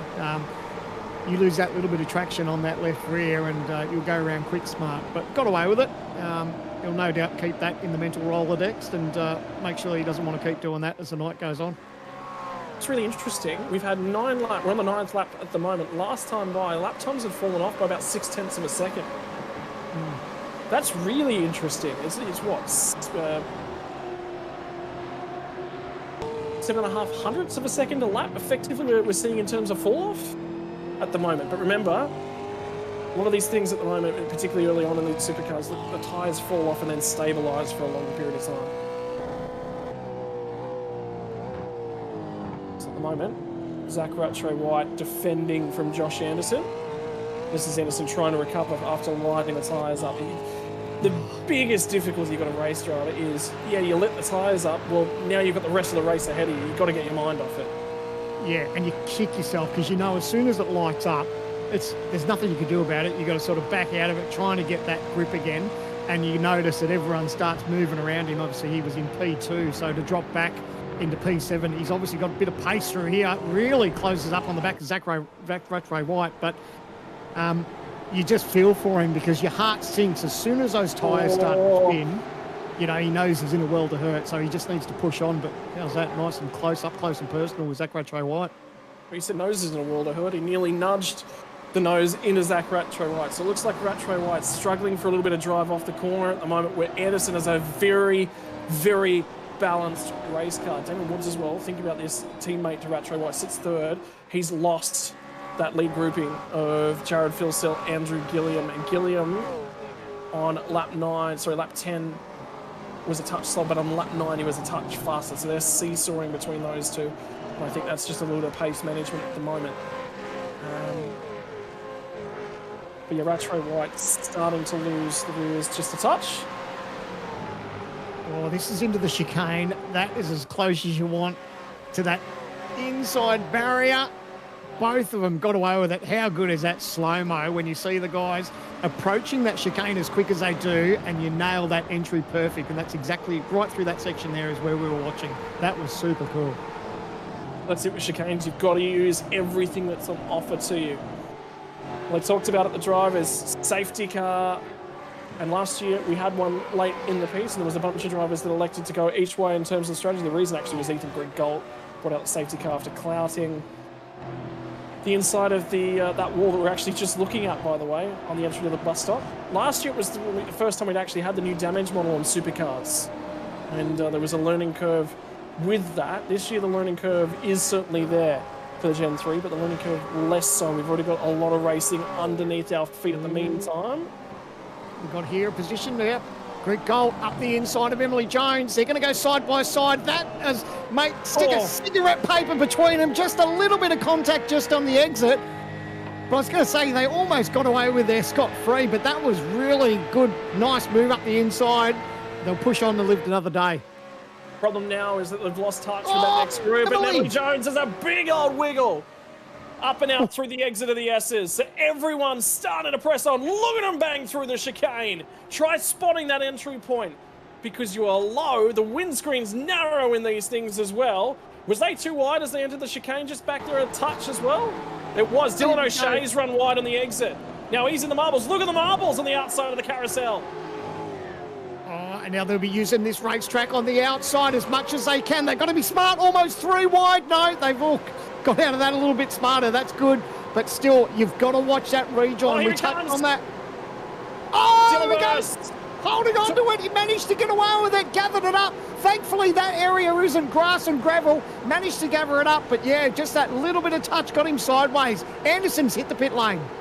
Anderson jumps into the pit lane. He's looking for an undercut, and he needs to try and make this work. First of the cars. Spun the tyres up on lap 1. He's looking for a little bit of track position. This is a very, very long run to the flag from here. About halfway through the first stint. Be interesting to see what he does in terms of fuel. Dylan O'Shea on the radio to the stewards at the moment, so they will have a look at that one as well. Now, this is my favourite driver cam throughout the series, is watching Stenny get right up on that wheel, and he gives it everything. I'm not sure it's the most comfortable positions, but he's getting the job done at the moment. But like you said, we weren't probably expecting someone to hit the pit lane, but the thing with Anderson is he's obviously got that pace on board, so he wants that little bit of clear track, utilise that fresh tyre grip, and hopefully he can make up a couple of positions as these pit stops play out. The big thing is he's in clear air, and what do the rest of them do? There's a lot to think about there. The car that's in the background of that shot's Jake Blackhall after he served his drive-through penalty. So Blackhall still has a pit stop yet to play out. And have a look at them at the moment. The track map, very, very important to the racing here tonight, because you've got to find someone to feed in. Well, the entire field is in less than half the track. That's, yeah, that's intense. Field covered by less than 20 seconds after 13 laps here. Ian Ford dives to the lane. Griffin Gardner's going to dive in the lane. Here they all come. The early pitters, Kobe Williams going to jump out of the group. The big thing I think here, Sam, is there's such a queue of cars. Yes, there's an undercut game, but there's also just a bit of free air, fresh air, I think is a big game. Yeah, absolutely. And if you feel like you've got a driver that's in front of you that might be just sort of holding you up just that little bit of fraction, then it's obviously worth to get in and try to get that position on them. So good to see a few people have tried it. We obviously don't know how this is going to play out. It's only lap 14 of 57. They do have to make 2 mandatory pit stops, and really love to see people rolling the dice in these early stages.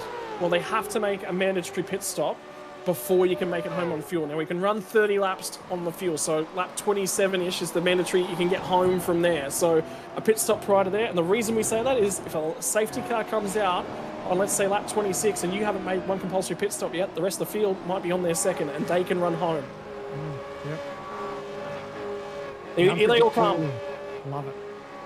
Dylan runs into the lane. GPC Sports Machines, so the first of those guys to jump in. Cody Deeth, Dylan Burst, the Eclipse guys, jumping in behind them. I reckon we're going to start to see a migration to the lane from lots of different pieces of the field at different points from here. Yeah, I think the only people at the moment, obviously Phil Sell, Gilliam, Woods, they're pretty comfortable at the moment, I guess. But yeah, Maloney obviously will be having that intel within TTR, and they'd be talking amongst themselves with Brady Myers, who hasn't pitted as well, and Emily Jones is back in 9th. So they'll be getting that little bit of feedback, I guess, maybe from Anderson on how his car is on those tyres.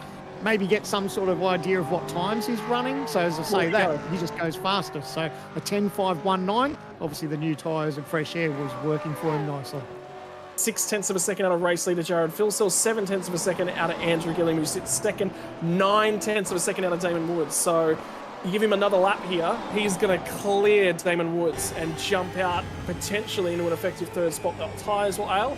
I can tell you, front group have gone past. That's an ERT car. There's a few of them starting to sneak off into the pit lane. I think that might have been Hayden Veld. It was Hayden Veld and Lachlan Capel, the teammates there, making the decision to come down the lane together.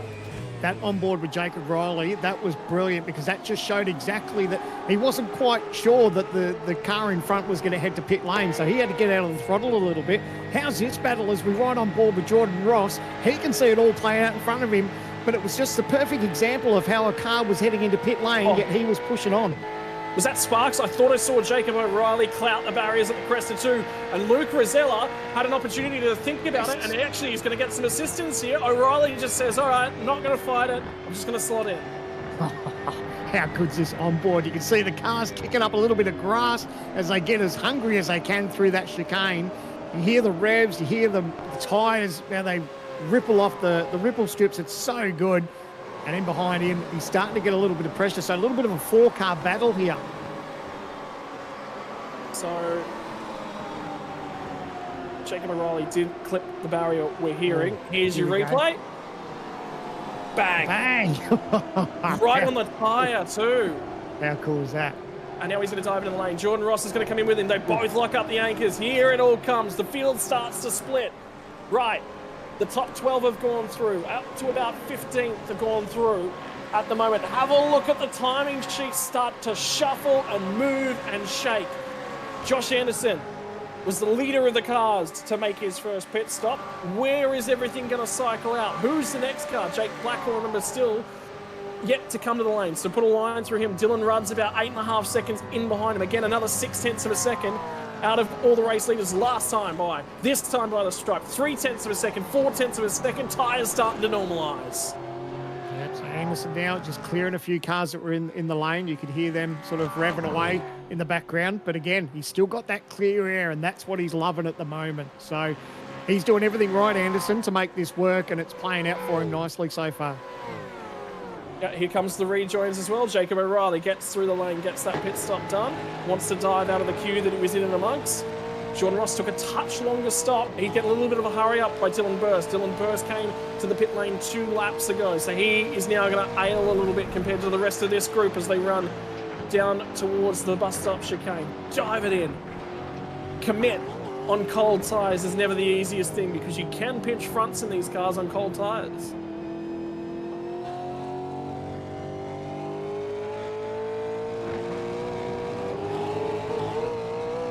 How about this down at turn 1? Yeah, so Dylan Burst. Nice and close. Oh, that's as close as you want to get. There might have been just a little kiss there as we go to the OG Gear replay. But how's that? That's how close it is up through that section. That's incredible. Gamesman grid walk already 18 laps in the rear view mirror. Play seat pole position was again won by Jared Filsell, currently leads the way, and now the margin, have a look at it, it's now just poked its head out and over 1 second.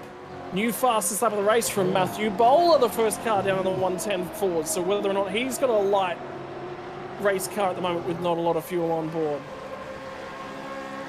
And that's, again, strategy where these teams will have that sort of idea, whether they want a short fill for this one, whether they want to do a longer fuel stop later on. That's where the little differences can play out for these teams and drivers as well. So interesting. There's a little bit of a shake-up. I think Emily Jones has decided to head down pit lane now as well.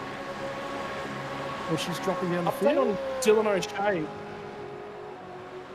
Dylan O'Shea has had a very long pit lane transit time, and the reason we're hearing for that, 40-second stop and hold, speeding on pit lane, but it was on the way in. So it falls off the lead lap, by the way.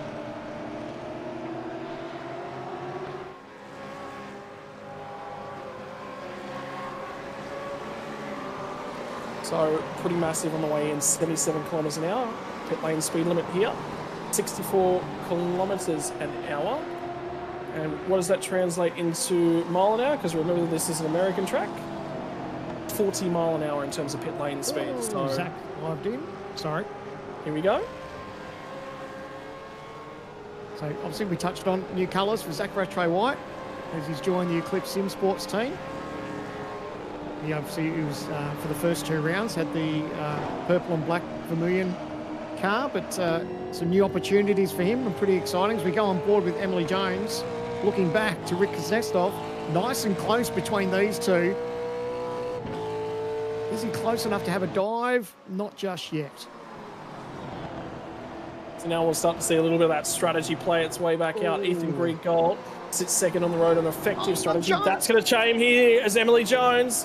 Remember, Blackhall yet to make his first stop, so he is on very, very old rubber at this point in time compared to the rest of them as they try and cut their way through. So now he starts to become a little bit of the cork in the bottle, and here comes the send from Dylan Rudd from 1.5 miles back, but he's got to get on with his motor race. Mate, that is tyre grip explained at its best. You could just see how far he came back, was able to pull it up and hold that nice line, and that's the difference between, you know, used and new tyres. But it's also the criticality, like if Dylan gets held up by that one corner, he potentially loses touch with the next group ahead of him, and that's race done, nearly. Yeah, absolutely. So it's an aggressive send, but it was an aggressive send because he had to do it. There was not really much of an opportunity to sit down and wait for the opportunity to present itself. And again, Blackhall is going to get harassed. He needs to get out of this queue, I think. I think he's just going to take it. And he just actually said, by the way, just to let the guys living around him know, he is actually putting in this lap. So, bigger pitting, Maloney, Myers, Gibbs, Ireland, they're in the lane as well at the moment. So more of these front runners. I know pit stops are playing out. I just touched on that, but Madison finds himself inside the top 5. What have we got through here as we go to the OG Gear replay? Oh, no room there. A little bit of a kiss. They managed to get away with it. There was obviously no room there to make the pass as Emily Jones goes fastest now, obviously with that new fresh rubber. I'll tell you what, a little bit of bump and grind. I don't mind it. It's good. have a look at the 3 cars that at the top of the timing sheets that have not come to pit lane at the moment. Jared Filsell, Andrew Gillam, Luke Rosella. Teammates. Well, I say that, I just cursed it because Rosella's actually going to make his way into pit lane this time by. Madison Down will continue on. So have a think about that. That's teammates sitting there and having a think, and they're all on the same page at the moment. Josh Anderson has jumped everyone in behind him that elected to stay out a some of the laps. So we're just going to keep an eye on things. Jake Maloney on fresh tyres is right there though, and Josh Anderson's tyres will have fallen off. So you expect that Ando's not going to make this too difficult for Maloney. Yeah, they'll be talking with each other. He'll just let him go. He'll probably just roll out of the throttle a little bit here and let him push on, because obviously we already saw the difference in tyres, and you can see just right there, he did exactly what we were talking about. There's no need for him to try and hold up Jake Maloney. He just needs to let him push on. And that's an important marker and milestone for Damon Woods to tick off. Fastest lap of the race, 1:10.403. That says, I've come to play with the big boys, getting his head around the supercar. And the big thing for him was certainly just getting the race laps in, and now he's starting to really show that he has got the capability of hitting those markers. We expect it from him in GT cars, but we don't expect it from him from a supercar. But when you've got a talent like him, he will pick it up very, very quickly. Lachlan Capel at the moment as well. Put a quick lap down in terms of qualifying. Made himself very, very competitive. What's it going to look like? This is a replay from down at turn 1 for him. And he will get to the inside of Dylan Burst and clear him before turn 2. Nice. That's a nice move. So Down, we can see in the bottom right-hand corner of the live pictures, Down's in the lane. Of course, he'll start to drop back. So it's obviously, it's one of those feelings, you know, you find yourself up the pointy end, but you know, once you make that pit stop, you're going to, you know, dwindle your way back down through the field, and that's exactly what's happening to Madison now. But it's all swings and roundabouts at this stage. But still, Jared Filsell, Andrew Gilliam, Wayne Burke, they're still pushing on at the moment. Ben Faulkner, Dylan Pereira, Andrew Youssef, Sebastian Vandel. I think Maloney's the first of that group that's made their pit stop. Well, the pit strategy for James Scott hasn't really worked out, because at the moment he's 23rd on the race right now. There's definitely some fuel strategy still to shake out up ahead of him. But critically, Madison Down popped out in 17th. But that's a much shorter pit stop, I would say, for Madison Down, for him to pop out 6 laps later with track position. Yeah, that's but you know, that's probably what they want to try and achieve too. And we look at it exactly what you touched on. So the pit box for 14.5 for Madison Down, it was a 17-second stop for James Scott. So a little bit of a strategy there, but Down's gone for that clear air. He wants a little bit of track position. So he's going to sacrifice that time early on, and he'll make it up later. Well, the critical thing is he timed that perfectly, because he came out level with Cody Death and he managed to hang on to that spot. So he does at least managing to hold on to the track position and the clear air there, that he can do something with the fresh rubber. Now he's got a very big tyre offset to a bunch of the cars up ahead of him. Right, we're waiting on pit stops. And remember, we're coming up on critical lap numbers here, by the way, because lap 26, only a couple laps to go. Jared Filsell's going to dive in. Gilliam's going to follow. So that will cleanse those two guys. I just heard Dylan Pereira say on the radio that he will be into the lane as well. What's that leave us with? Andre Youssef, Sebastian Vandel, the only two yet to stop.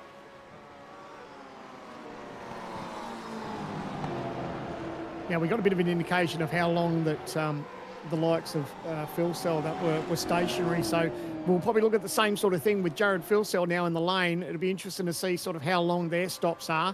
It was sort of around sort of 15 to 17 seconds, so they've got that to play with. They may lose a little bit of track position. Obviously, they were out longer on those older tyres, but they did have a little bit of margin up their sleeve. Ooh, Jake Maloney's gone by. Yeah. 17 seconds. So right on that 17.5 second time for the pit stop for those two guys. And where are they going to feed back in? I tell you what, Josh Anderson's jumped Gilliam, and he's going to feed in right behind Jared Filsell. New fastest lap of the race, Madison down. That looks a lot better than what we're used to from Madison down. The big thing is Anderson has got an opportunity with a ton of speed. How aggressive does he be on this outlap here? No, he's going to slot in. So he reckoned that he didn't want to push the margin too much. Well, he knows he'll probably be a little bit of a sitting duck here with Gilliam. Once these guys will have half a lap or a lap just to bring their temperature up with the tyres.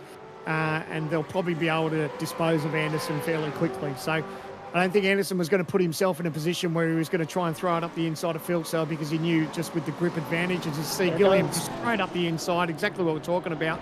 There's no point fighting these guys. He's just got to save it for later on. Yeah, that was a send from a pretty fair distance back. Andre Youssef and Sebastian Vandel were hitting our critical lap number to get home at the end of this lap. So they will need to be in quick smart. They've only got a couple more laps worth of fuel that they can go as well, so they can't go all that much further. Really interested to see what Damon Woods is going to look like here in terms of pace. And this was him actually yielding to Filsell in the run down of turn one. It's just good, smart driving. You know your opposition around you. You know what sort of position they're in, how their car is with tyre grip and everything else. And sometimes the battles aren't worth it. Well, how's the damage to the front of this thing for Teo Serrano? Something's going on there. Have a look at the right front on it as well. Yeah. That, I think, might be from hitting the entry barrier at the bus stop chicane. He's called it, but let's see if he's right. Is it up through the S's? So he's come through here. Looks pretty good. Oh, no, he's gone a little bit wide. Oh, he got a little bit of contact. He's tried to overcorrected and nosed it into the barrier. That was a car coming out of pit lane, I believe, was it? So, yep. It's one of the racing cars and one of the blue ones, which means it can only be Jordan Ross or Dylan Pereira. And, there you go. Dylan Pereira was the driver that was there and thereabouts. So, Jared Filsell just comes back out, shoves the nose up there and says, yep, I'll take that fastest lap back, boys. Thank you very much for hanging on to it for me. Here we go. The OG gear replay. This is the onboard. So straight out of the lane. It gets close through there and just that little bit of contact. And that's heavy damage to that car. That's going to put him out for a decent result for tonight, unfortunately. But it's a fast part of the racetrack, and when you overcorrect and nose it head on into the barrier, you get all sorts of damage. Well, one car's continued on. The other one has thrown up the white flag. Sebastian Vandel dives the pit lane to finally clear that first stop of his. And for Andre Youssef, well, he's leading laps today. New partnership. It's always a good opportunity to show the sponsors what you're capable of. Always exciting too for a driver when you've got a new team or a new paint scheme. It sort of puts a little bit of pep in your step for the race, and you'll be enjoying it when it's obviously out front. Things will change a little bit once pit stops and that all play out, but still, at the end of the day, he's put himself in a position. There was watch the OG gear replay. Madison down up the inside of teammate Emily Jones. No doubt just a little bit of communication between those two. Madison pushing on, finding himself just outside the top 10 now. So not a bad comeback for Madison when he found himself starting out of P22. And again, that car is light, so he is going to lose a few spots along the journey. But James Scott is still only 19th. So he has really struggled to play any sort of progress at all. So whether or not he's playing the fuel save game and he's going to make that back later on, but for the moment, Down's got a light hot rod and he's making some ground with it. Gillian. Pace here, grip, gets the job done inside of Myers. And I don't think it'll be too much longer. They're really closing that margin. Phil Sell a lap or so ago that margin was 8 seconds out to Yusuf. Obviously, he needs to make a pit stop, but it's Maloney that Phil Sell will have his eyes on. Looks like Down is going to get another position here on Ethan Grigol. So Down definitely got the pace in this Trans-Tasman Chevy. Yeah, at the moment, certainly turning it on. So this is what a lighter race car can do for you. Absolutely a tyre offset involved here as well, which helps. But he is massively shorter on fuel. He's 5 seconds quicker through the lane than Ethan Grigol. So that is a huge fuel drink. The Grigol's got one of the longest pit stops of the top group.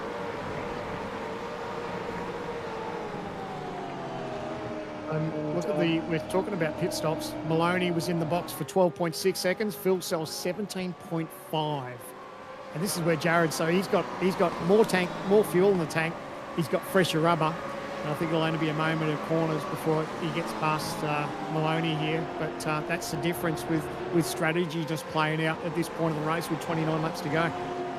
Well, it was 0.8 of a second difference in terms of their pace last time by. So what's this time by going to tell the story in terms of the stopwatch? 1:11.246, 1:10.657. So another 0.6 of a second, and back to the point when Andre Yusuf finally jumps out of the way and gets his pit stop done. He's still pushing on as Andre Yusuf. Yeah, rolling the dice. Hey, he's hoping that, do we get a safety car? Does that sort of mix things up? But I don't think it'll be too much longer. We did say that, drivers could get out to maybe 30 laps or so, but yeah, he's having a red hot go. But at the end of the day, I think the driver that's in cruise control at the moment is Jared Filso. Looks like he's doing it pretty easy at the moment. And the way that pit stops are playing out, it's only sort of him and his teammate in Andrew Gilliam that he probably has to worry about at this stage. But interesting nevertheless. So for now, we watch and we wait for that final pit stop of the first round to come to us. But in the meantime, next time by the stripe, we'll move to 27 laps left to run. The bulk of the field started their pit stops about lap 15. Andre Yusuf will now jump into the pit lane. So that cleanses the field. But what it doesn't do is cleanses the fuel drop. That will be the big talking point in the back half of the race. But I love that drivers are doing that, because obviously with that lighter fuel load, as we saw with Madison Down, who had that little bit of pace, yes, he knows he has to make up that time in the lane next time by, but if he can make that little bit of margin while the car's that little bit lighter, hopefully that pain won't be as bad when it comes around to the second lot of pit stops. But I love it. There's people rolling the dice, and Madison finds himself in P9 at the moment.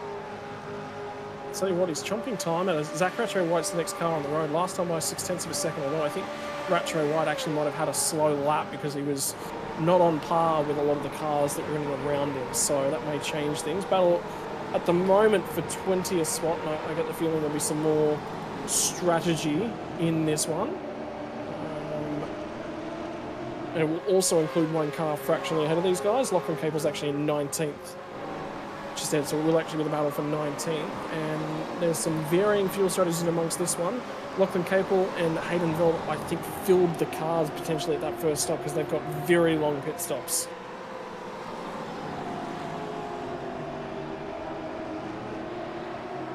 And the graphic, that's backing that up. 21.3 fill time, 20.7 for Hayden Veld.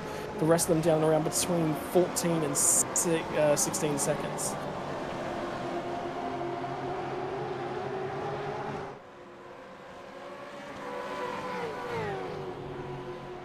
I guess we're a little bit line astern here. Everyone's sort of settled themselves into a rhythm, and now we're just sort of waiting to see how the race plays out. The one thing I have noticed is the difference from Gen 2 to Gen 3 is the draft doesn't seem to be as effective with the Gen 3 cars. I probably felt that the Gen 2 cars sucked up that little bit better. And we're probably not seeing the effect of the draft as what we have probably done in the past. It's interesting with the new cars.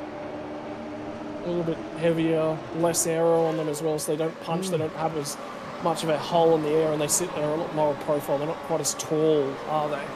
No. So, worthwhile keeping half an eye on. Teo Serrano's got the car repaired, and he's going to return to the race. 6 laps down at the moment. Actually, will become 7 laps down the next time he passes that finish line. So he'll be 7 laps down, but still circulating. Jordan Ross is going to get to the inside of Dylan Rudd at turn 1. Get that job done. And move him up inside the top 15.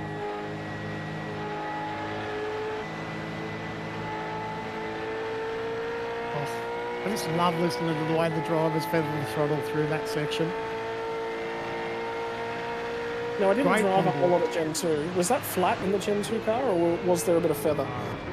You're talking to a dodgy commentator, I'm not sure. You'd have to talk to a better race car driver than me. But, yeah, I think there was still some feathering involved. I don't think it was flat. You might get away with it possibly with a, quali set, light fuel, brand new tyres, possibly. I'm not sure. But, yeah, obviously that first part, the right-hander turn in and then through the left, I don't know that you'd be full throttle on entry, but maybe up through the last part of the S's possibly. But again, I'm only a dodgy commentator. But again, we know the whole... I did testing with the guys at TTR in the lead up to this race, and quite surprised that I wasn't as far back off them than as I thought. Better if it was a shorter lap. I know. I didn't want to. You ruined it for me, Scotty. No, I agree with you, because now you're just making me sit there and go, gee, maybe I should roll the dice, put the thing out there and see what I'm capable of. But trust me, that didn't go unnoticed. I did realise that it was Watkins Glen, and we're not talking Mount Panorama. I'm sure the tyres would have been incredibly different at Mount Panorama, but yeah, it still made me feel nice about myself. We've got another of our slow-mo super shots coming your way here in a few moments, because again, drivers flirting with disaster. You got to take some risks though when you're a race car driver. You've got to run it all the way out to the barriers, but we'll have one for you right here. Look at that. Oh, stop No. it. That's awesome. That's brilliant.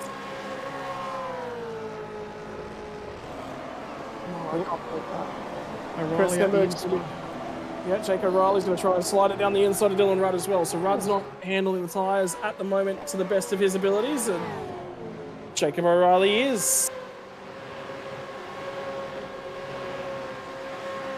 And Tell you what, those shots of the Armco, that it gives you, it's very Monaco-esque, isn't it? Through the swimming pool section, it gives those vibes pretty much, and incredible to see these drivers just lap after lap.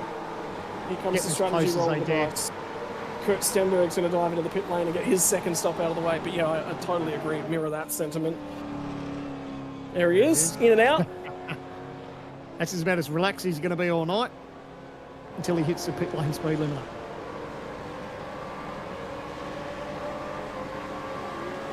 There he goes. The other side, here he comes. Right, what can he do from where he is and the rubbers he's got available to himself at the moment?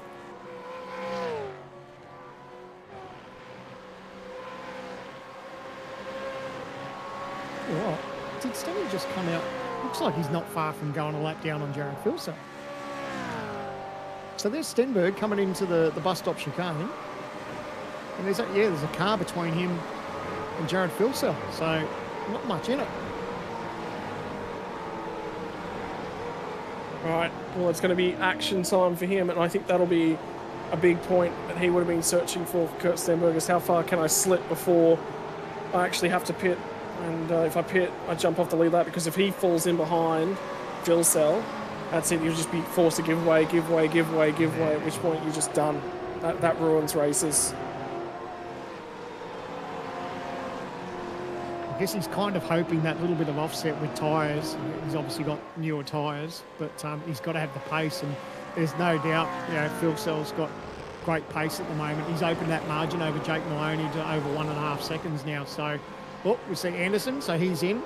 He was the first of the front runners to make a pit stop, so that's probably not too surprising. There's a couple more drivers in the background that have darted into the lane as well. So that Dylan Rudd, James Scott, so James Scott was pitted early as well. So let's talk about stint lengths now for Josh Anderson. 12 laps on the first, 23 on the second, will be 21 on the third stint. So he's nearly split the second half of the race in two. He's got a little bit longer in the middle stint and shorter second stint. But have a look at the queue of them all jumping into the pit lane here. So that's a bunch of drivers. You expected Dylan Rudd was starting to fall a little bit. He's jumped out of the queue, and Hayden Velder, I think, has made the same decision. Remember, the ERT cars took a very big drink on fuel at their first stop. Maloney's doing a great job holding off Gilliam. There was that little bit of a difference. How we go. This is a OG Gear replay of Anderson. Oh, he's got him locked up as he makes pit entry. He'd be hoping and praying to the racing gods that he doesn't get pinged for speeding in pit lane, but had him locked up. Hopefully he got it pulled up in time, and he's now back out on the racetrack.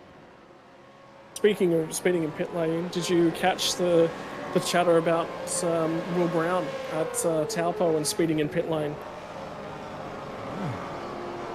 It was they didn't have any metrics or metrical data. They had no data analysis on him. All it was about a few people saw him, heard him, changed the whine of the car as he was exiting pit lane. They reckon he released the pit lane speed limiter, but they didn't have enough to pin him for it. It was effectively what that one boiled down to. That was an interesting one to talk about in the world of motorsport. Borg and Sebastian Vandel. Vandel, remember, one of the last few cars to pit on that first round of stops. Zach Ratcher-White, Jake Maloney, Capel, O'Reilly. Okay, this pit stop strategy is beginning in earnest. And there was a lot of talk in the undercut. 0.7 of a second, the race leaders have now fallen off in terms of their overall lap pace. Actually, Andrew Gilliam's fallen off over a second in 13 laps on their tyres. So undercut is powerful. And there are a few drivers looking to take full advantage of that and bump doors as well. Wow. Geez, that could have got ugly. They're both fighting on pit exit, so they've both got cold tyres, not giving an inch. A little bit of contact between these two. I think Cody Deeth, he's going to try and have a run up the inside here, but obviously he needs to be smart. Oh, they've already had that little bit of contact. Don't shut the door too much. This could get real ugly between these two.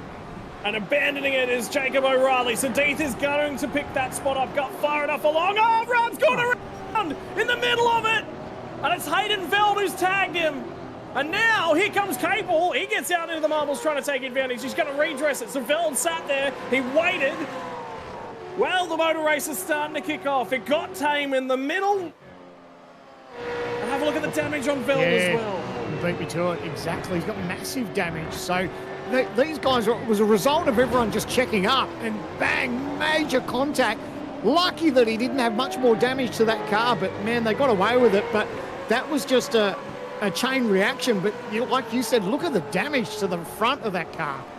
Have a look at the damage to the rear panel on Rudd, and there's somebody flashing headlights, and now Veld gets rocked up at turn one. So it's going to all kick on. James Scott is the beneficiary in that one. He picks off the two. Rejoin.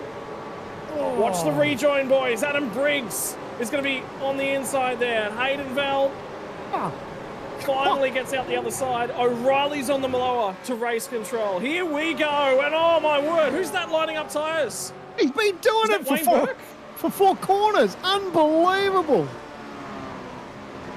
Oh, it's Berkey. Well, they're all fired up now, and Berkey's rear tyres are joining the party. Unreal. You wait 39 laps, and then it all kicks off.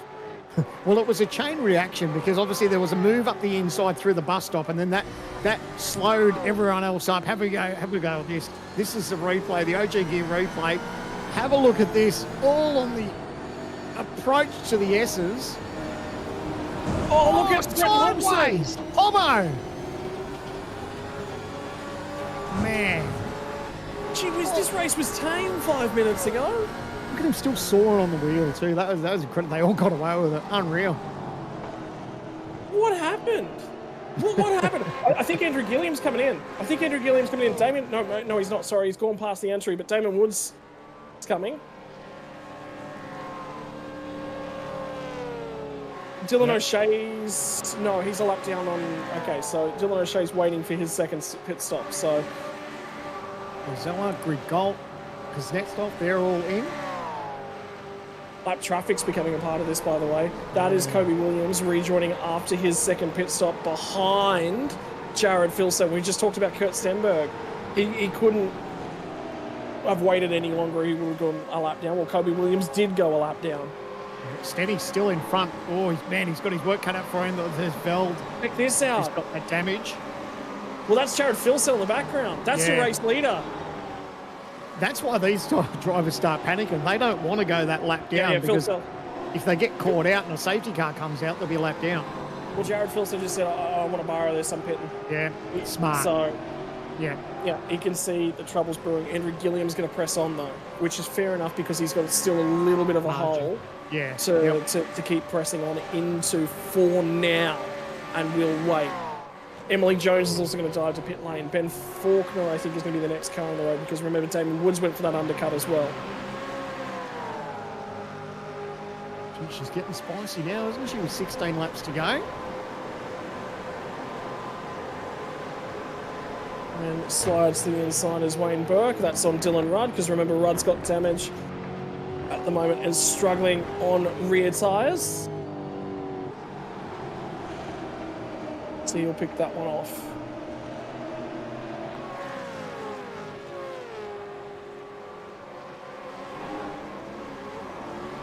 Here is where Madison Down rejoined. He did actually rejoin the race right in behind Ethan Grigolt, so he did lose that spot back. Crystal Island still yet to pit, but Jared Filsell rejoins the race just ahead of him.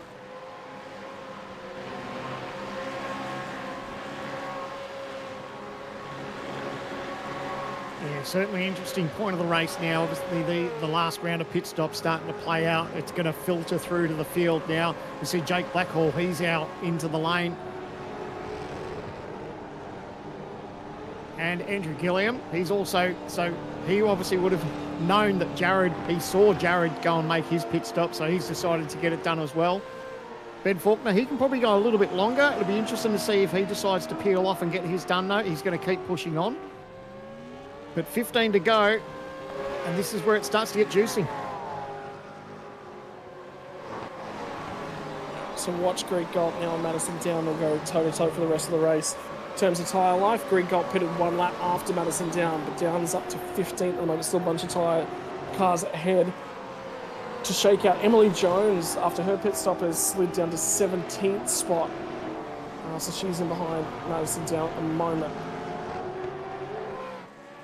I remember contact all the way back on lap one. She's just been a little bit on the slide. Was that Gilliam that jumped Filson? No, my apologies. It was Brian Borg he slid out in front of. Yeah, Jared's looks, I said before, he looked like he was in cruise control, and it's pretty much the same deal at this stage of the race. He's got his pit stops over and done with. It's just a matter of time once all the stops play out. He's going to be our race leader, and he's going to have a little bit of a comfortable margin over his teammate. Here we go. This is all kicking into high gear. Right, 15 laps left to run, and they all said there's probably going to be a safety car at some point. Well, time's running out for the BMW M4 GT4 to make its appearance. And we watch and we wait. Sebastian Vandel's going to peel off and dive into the lane. Ben Faulkner's now into the lane. So the numbers that are left to do their pit stop. Andre Hughes is still carrying on, as he was earlier on. He is attempting, he went 30 laps on that first set of tyres, and he only has to go 27 across two, for the remainder of the race, across two sets of tyres. So he's going to make a little bit of hay on fresh rubber whilst he's still got it. It's just be, O'Shea is looking quite slow. Looks like he might be heading back to pit lane. Is he out of fuel? Yeah, it's quiet. So I think he's either run out of fuel or he's detonated a motor. Interesting. And you can confirm that engine is switched off on board the number 19 car at the moment. Another guy who's had a bad luck story of season 2025. Replay.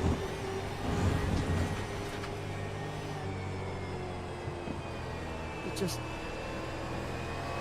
So did it detonate? I don't know if it did or not. The engine's on there. Yeah, he's still got power there. Must be coughing. All right, so we're hearing that, all right, so it's coughing there. So he's run it he's gone that lap a little bit too far, unfortunately, and run out of fuel. Well, how about this from Andrew Gilliam? He's going to set the timing sheets alight.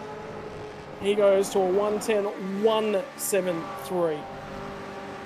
So, to give you a comparison, he was only a tenth and a 0.12 slower in qualifying, faster in qualifying trip earlier on here this evening. So, for Gilliam, that's actually quite a stout lap. The problem will be, did he take too much life out of that tyre, trying to set the fastest lap of the race? The problem he's got too is he's 3.5 seconds behind his teammate as well. So that sort of doubles down on his problems. But yeah, it's looking ominous for 2025 at the moment, isn't it, for the field up against Jared Filsell?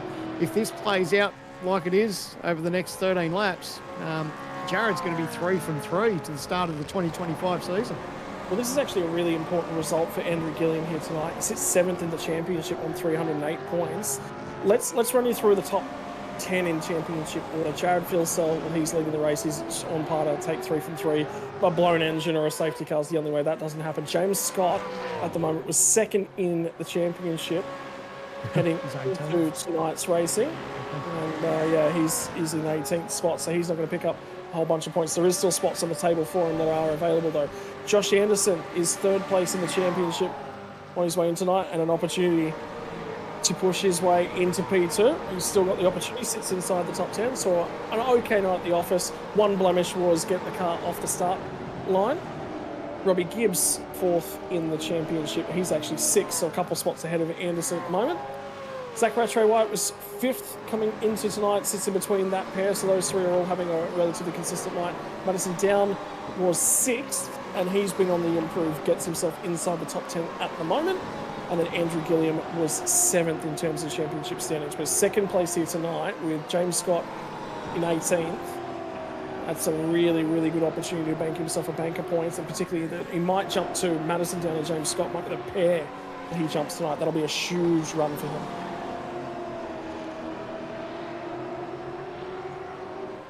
Yeah, well, Madison called it, didn't he, at the start of this race when we spoke to him? He said that, you know, one of the positives is that he could possibly get the OG Gear Hard Charger Award. And, you know, he's putting himself in that position at the moment. P10, trying to hustle down on Ethan Griggolt. But how's the battle here for Scott? He'd love to just pick off a couple more cars if he could before this race is over with. Very, it's not like Scott, is it? It's very unexpected, I think, to see him have the struggles that he's had tonight. Struggle for car pace, struggle for quality pace. He's just not been able to do anything with it. I really do feel as if, I think this is where we're going to go in the future, and the innovation of the car and the strategy is, if you have a look at the guys that short fuel and didn't take a huge drink of fuel at the first stop, they all gained. You know, compared to, I think the days where you take a lot of fuel on board at the first stop are gone. I just don't, you're going to see a lot of light race cars moving forward. This is a good little battle. Zach Rattray-White, his first race with his new team, the Eclipse Sim Sports, and Josh Anderson.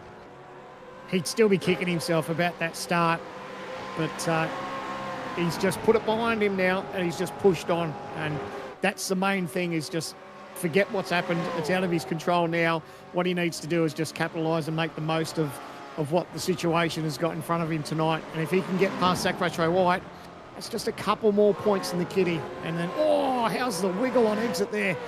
And then that won't be so bad for Josh Anderson. Tyson Broad's now past Dylan Rudd, as is Ian Ford, and Brady Baldwin was the first of the guys that were lined up to have a crack. And there's going to be another driver going past. It's his teammate, Griffin Gardner. So two of the Chiefs Esports cars not having a great night back at the tail end of the field. Out and in the marbles for Dylan Rudd. That's how Baldwin got by, and then Tyson Broad just lined him up and went with him. Look at them crowding each other into the inside. Oh boy. Oh, side by side, not much room there. And then that little bit of contact on exit, and that's where we cut to that shot, and you could see him just out sideways, Rudd, just lighten up that left rear. It's on. It's still on in that group, actually, because Brady Baldwin just ran wide at the second last corner. And now Tyson Broad's lining up to have another crack at him. Oh, perfect. Here we go. He's going to go up the inside for sure. Last of the late breakers, and there he does. Gets the job done. Pulls it up nicely.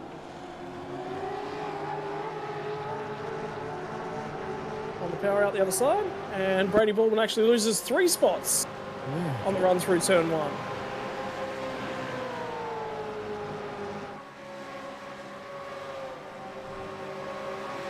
So that was a bit odd.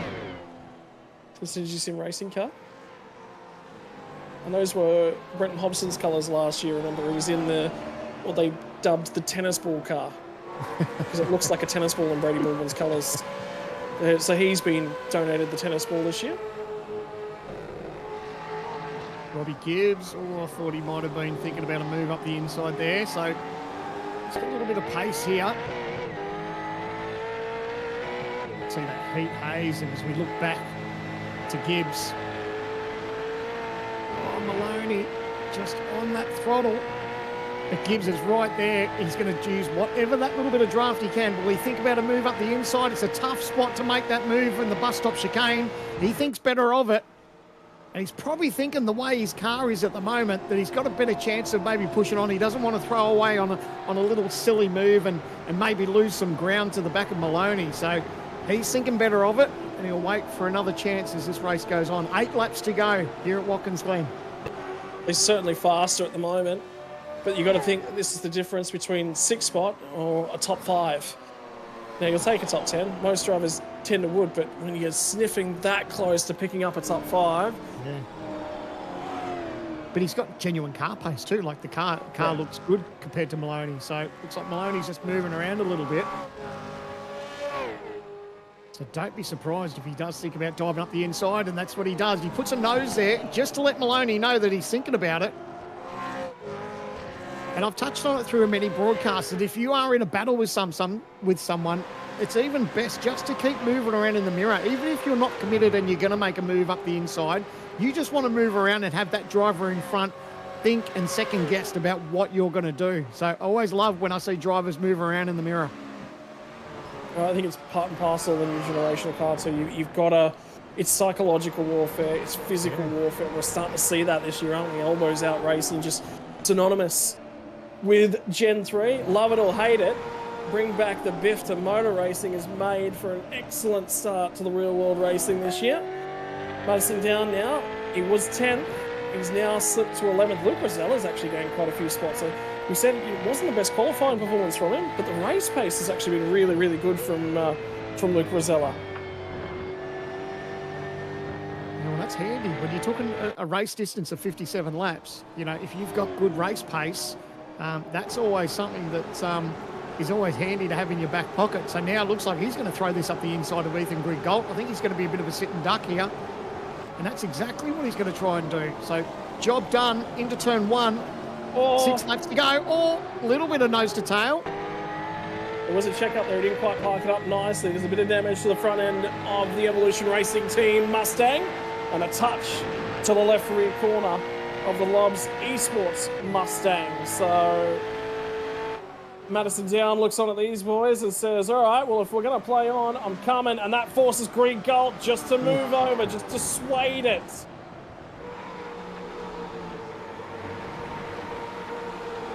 And now they all sit down and they wait and they watch.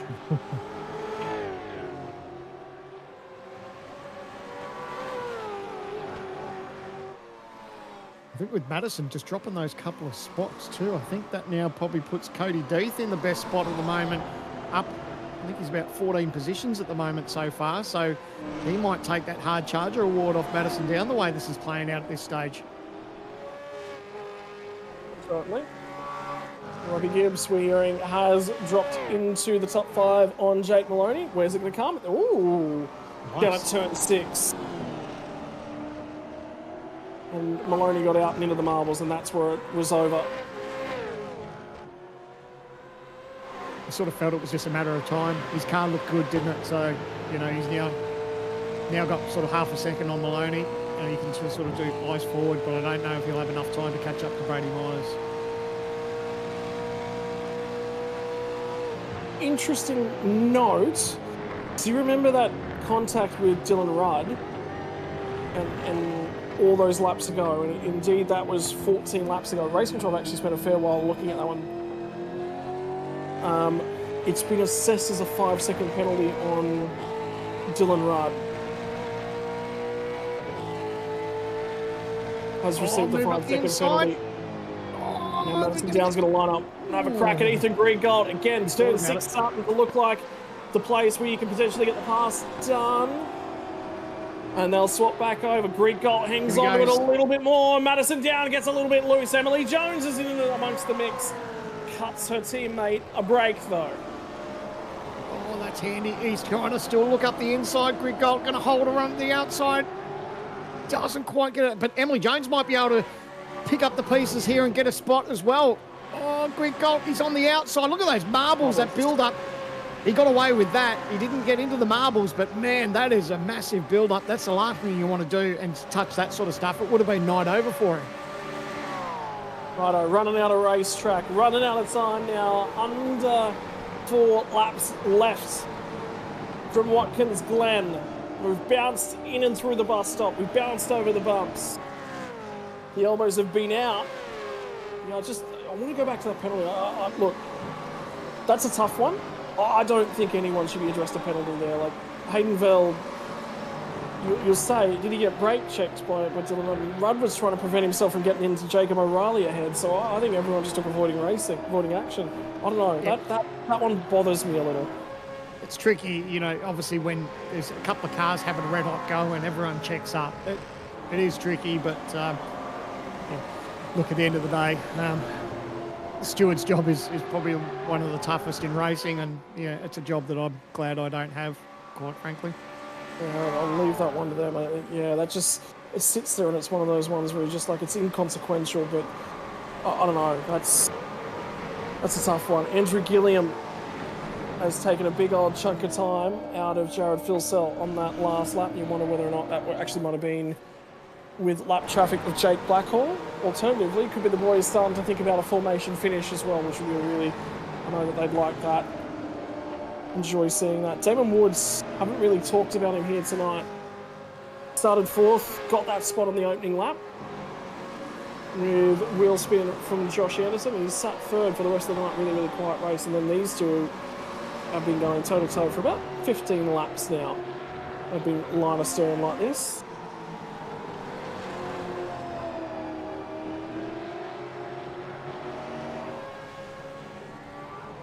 Still nothing eventuating either. There's no ebb, no flow. They're both just lined up, less than 2 tenths apart, have been for most of the night. One team will be happy with tonight's result is TTR. It's been a bit, you know, it's a bit unordinary. You know, it's not something we're used to is seeing TTR struggle a little bit. But I think tonight when they walk away, obviously they haven't got the win, but Myers there in 4th, Maloney in 6th, you've got Anderson in 8th, Madison Down, Emily Jones just in 10th, 11th. So overall, the team showed good pace, but unfortunately, you feel for Anderson spinning those tyres at the start and missing an opportunity of having a run with Jared Filsell. But Jared's done everything right, but I think it would be, I think overall TTR would be pretty happy with the way they've been able to bounce back in round 3. Yeah, certainly. I think they've done some of that with strategy as well. They've been willing. Look at Josh Anderson. He jumped out of line very, very early on to try and grab something because he just didn't want to sit in the queue. But qualifying pace was good. Brian Borg, something happened to him.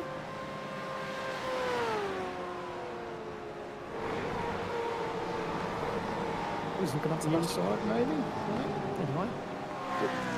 Sebastian Vandel's not in that shot. Anyway, the laps have kept ticking away so quickly tonight.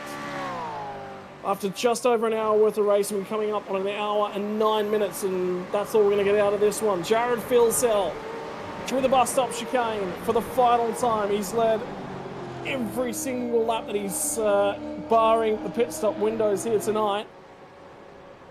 It's been clinical, it's been controlled, it's been another masterclass. The question now becomes, who is going to stop Jared Filsell? Because the first quarter of 2025, someone's about to blow the whistle, and Jared Filsell has dominated the whole quarter. Teammate Andrew Gilliam's going to line up in behind him. They're going to drift it off the final corner and celebrate it. Loves Esports, 1-2 from Watkins Glen. And Damon Woods is going to get home in third. It was Jake Blackhall was the car that was in the middle, a lap down, unfortunately. Myers and Robbie Gibbs, your top five. Zach Rattray White runs out of gas on the last lap of the race, which means Josh Anderson picks that one off. Wow. Oh, everyone having a red hot go. Nearly fired it to the inside. That was Burse. Still not done as they feed in the final corner as well for Griffin Gardner. After losing everything on lap one, drives it back through the field to 30th ahead of Brady Baldwin. I think that's another car out of fuel there, as well as Ian Ford. And Griffin Gardner looks like he's out of fuel as well. So they were, and there's another car out of fuel as well. Wow. 458 Sebastian Vandel. Oh, drivers cutting it close towards the end, aren't they?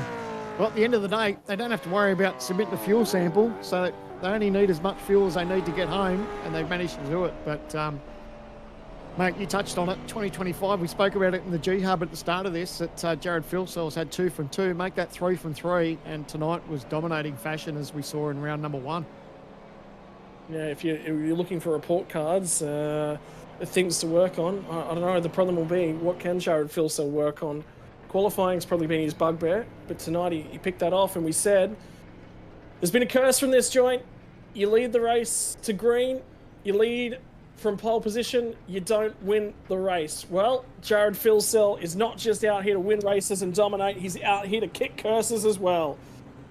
Pole position, not fastest lap. That will go the way of Andrew Gilliam, so that's the one little thing he could have improved upon here tonight. Most laps led, dominating clinical performance, and Lobs Esports in charge. And he might have run out of fuel down that back straight as well, but he doesn't care. He had enough to get him across the finish line, and that's him celebrating. He's tasted all the glory in 2025 so far. Great start for Jared, and in this new car for Gen 3, he's got that Chevy hooked up, and tell you what, everyone else really needs to be careful, because if they give him too much string, he's going to run away with this. And don't forget, he was in contention to take last year's championship, and unfortunately Bathurst bit him, and he missed out on that championship title. I don't know, maybe the way this is playing out, if teams don't act sooner rather than later, it might be a championship season for Jared Filsell. Well, just have a think about, I think one of the big parts of that story is going to be when we get down to the Enduros as well. We're going to have 3 Enduros this year, as we did last year. Co-driver combinations. Think about that. Filsell's probably got Brody Kostecki listed as his co-driver, and Kostecki's brilliant, not just in the real world. He won at Bathurst last year in the real world. Can he do it on the sim this year as well, potentially with Jared Filsell? But remember, Kostecki was due to line up alongside of Filsell for Bathurst last year, and there was issues, something happened, and he didn't. And that's what cost Filsell the championship. So, yeah, that one's a really, really important story. Well, they had control of the field. Jared Filsell and Andrew Gilliam, 1 and 2 on the road. Look at the margin, 4.5 seconds back to Damon Woods, who finishes in P3. So they just utterly dominated here tonight from the team.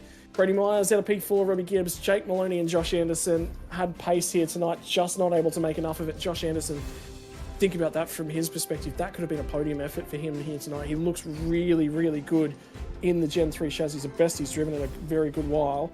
And one mistake, unfortunately, it was on probably the most critical lap of them all, lap 1. Zach Rattray White, Luke Rosella drives from deeper in the field as well. That's a phenomenal drive for him. Plus 11 spots, 20th to 9th. Madison down, plus 12 spots, 22nd to 10th. Rounds out your top 10. Sam, man, take us through the next 10. Yeah, then Emily Jones in 11th, Rick Kazethoff in 12th, Ethan Grigg Gold.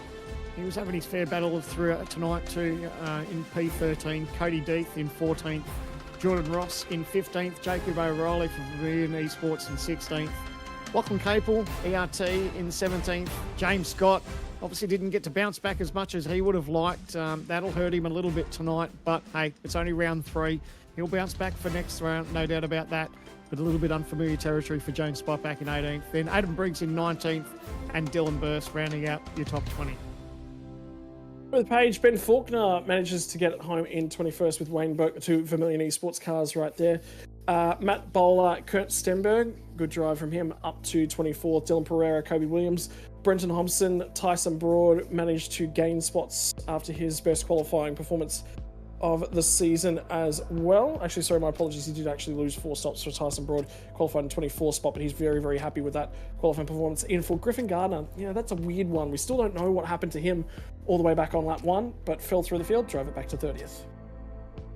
Yeah, 31st, Brady Baldwin for Synergy Sim Racing. Andrew Youssef in 32nd. Sean McNamara in P33. Hayden Veld, 34th. Dylan Rudd, our champion from last season, P35 for Chiefs. That's obviously a night that he will quite happily put behind him. Christopher Ireland in 36th. Sebastian Vandel in 37th. Brian Borg in 38th. Ryan Jones in 39th. And Jake Blackhall rounding out your top 40, the first car lap down. And then over the page, there were a few more behind 41st, Tao Serrano, 6 laps down, saw the damage to his car. Dylan O'Shea as well retired from the night after his car ran out of fuel and finished 14 laps down. Jack Wittes as well retired very early on with damage on lap 1, and he finishes 57 laps down. That is the 43 cars that started the race here tonight. We are going to jump straight into post-race interviews. And Jared, we said at the top of the show, didn't want to curse you, but no one's ever won it from pole position from Watkins Glen. Well, that curse has now been broken. Yeah, just got to prove you wrong, eh? Mate, that let it be broken, I feel like. But look, I mean, you looked in control here tonight. Obviously, it was nice to have Gil sitting right there alongside of you at the end of the first lap, and it was just about ticking the laps off. That first stint, you guys actually ran quite long, 24 laps on that first stint, and then shortened it up. I'm assuming it was just looking for the hole to feed back into the traffic. There actually wasn't a hole. We, everyone undercut. Well, they had the undercut benefit, so we had to think on the fly and try and get ourselves in a little bit of a gap. Luckily, I came out in a really, really small gap there in front of, I think it was Anderson. And then, we just had to use the tyre while it was still fresh before it got to that plateau point. Otherwise, we would have been stuck there. Like, unfortunately, Andrew got stuck behind Maloney because of the tyre plateau, and you can't really do anything from that point on. Is it sort of assessing your strategy news a little bit this year? Because one of the things we're starting to look at and realise is the guys that undercut and fill quite a short fill on that first stop, they actually tend to grab a whole bunch of track position, because less downforce, less grip means that carrying that extra weight around it actually does quite a little bit. And then, like you said as well, the tyre plateau as well. Is it asking a little bit more of you guys in terms of the strategical mindset this year? I think the undercut was not the play here, because the quali, like you think about quali speed versus peak race pace, you've only got about 3/10 difference, so there's no point running super light for super short. You may as well make use of the tyre. So I'm not sure where all those guys finished that did the super short undercut. I don't know if they net lost or not. But yeah, I felt like the longer run and then use the tyres towards the end was the preferred option. But either way, mate, nice, clean, consistent and smooth. 3 races, 3 wins thus far. Who would you like to thank for getting it done for you? I'd like to thank Shane and Brody for jumping on at 10 PM last night and committing to our testing session. Definitely found some gains overnight with that. Having their guidance is invaluable with their knowledge of the real world and whatnot. Because this car is relatively new still, so we're still learning. So some cool little tweaks to get the car to steer and do what we want it to do, because it doesn't like doing what we want it to do sometimes. It's a bit iffy, but thanks to those guys for jumping on last night, spur of the moment kind of last minute test session, as well as the Whitey's Pies guys for jumping on board our rigs for this year, and then all the other guys at Lobs, Luke and Gilly for putting in the hours late this week. We didn't really put a lot of hours in, but we put them in when they definitely counted. Yeah, I'd like to give a shout out to Luke for making spots up in this race too. He made a handful after a abysmal quali on his behalf, so yeah, good luck to him. Thank you very much for joining us, mate. Good to see you back on top. And I think the big thing that's really, really interesting to hear is, yes, you've ticked off 3 wins thus far this year, but there's still more work to be done, that's what we like to hear. Yep, yeah, definitely. Always learning. Righto, mate. Thank you very much. Congratulations. Tonight's race winner, Jared Filsell, takes P1. Sam Mann steps down to the second step of the rostrum. Teammate Andrew Gilliam alongside. Andrew, great night, obviously for yourself and Lobs, with Jared taking out the win, but a good night for you, mate. A great start, and it was pretty much line astern, 1-2 for most of the night. Tell us about your night. Yeah, I'm just so happy to finally put a race together and really get back to the front. Had a bit of an up and down start to the season, and yeah, it just feels so good to get a really good haul of points and really learn the car this week. Yeah, the race was pretty cruisy. Like we knew we had pace out the gate. Went for the overcut because you're always going to be safer and stronger coming home late. So yeah, it was just passing cars with a tyre delta. They didn't make us push too hard, and yeah, just cruised home with tyre advantage and a really good balance. It's a great result, mate. I'm stoked for you. But the best thing you can take away from it too, it wasn't a fluke. You weren't gifted the win. You had decent pace all night, and it was a genuine to effort. Yeah, it just goes to show the effort we've put in, and Jared summed it up perfectly before. Gizzy and Kostecki coming in last night really helped turn the stock around, give us that extra 10th a lap we needed for the race. And yeah, just the level of data analysis we're going through now, and especially with Filsell being so fast in these cars, he's really pushing us, and I feel like we made some really big leaps this race. Has a lot of that been the transition with Gen 3? Obviously, it's new for us. It's a couple of months in the tank now, obviously, but this is round 3 for us. How are you finding coming to grips with the new car compared to Gen 2? I think after my 250th racing lap last night in practice, I finally ironed out some of my habits from Gen 2 I was still carrying. Just the way you use the brake pedal and the locking margin, everything like that, it's just all so different, where it's really fine detail, but you're just pushing the car slightly harder and slightly different phases of the braking zone and corners, and I was a little bit confused just driving. Like sometimes the car would just push, and I didn't understand why, but I'm finally feeling like I've got my head around this car now. Well, that engineer hat helps too, mate. So that's great. Good result tonight. Stoked for you. Bring on next week. But before we let you go, who do you want to thank? Yeah, I just want to thank the team again. Just a massive result. I'm just, so thankful to put such a good result behind us and press on forward for the rest of this championship with some momentum. And thank you to the Whitey's Pies group for coming on board and supporting us. Thank you to all the organisers and officials for putting on such a good event. All right, mate. Great run tonight. Go and enjoy it, and we'll see you when we head to the next round. Looking forward to that, mate. But until we speak to you then, all the best. Good luck for testing, and hopefully a strong result comes around for the next round as well. Thank you very much, guys.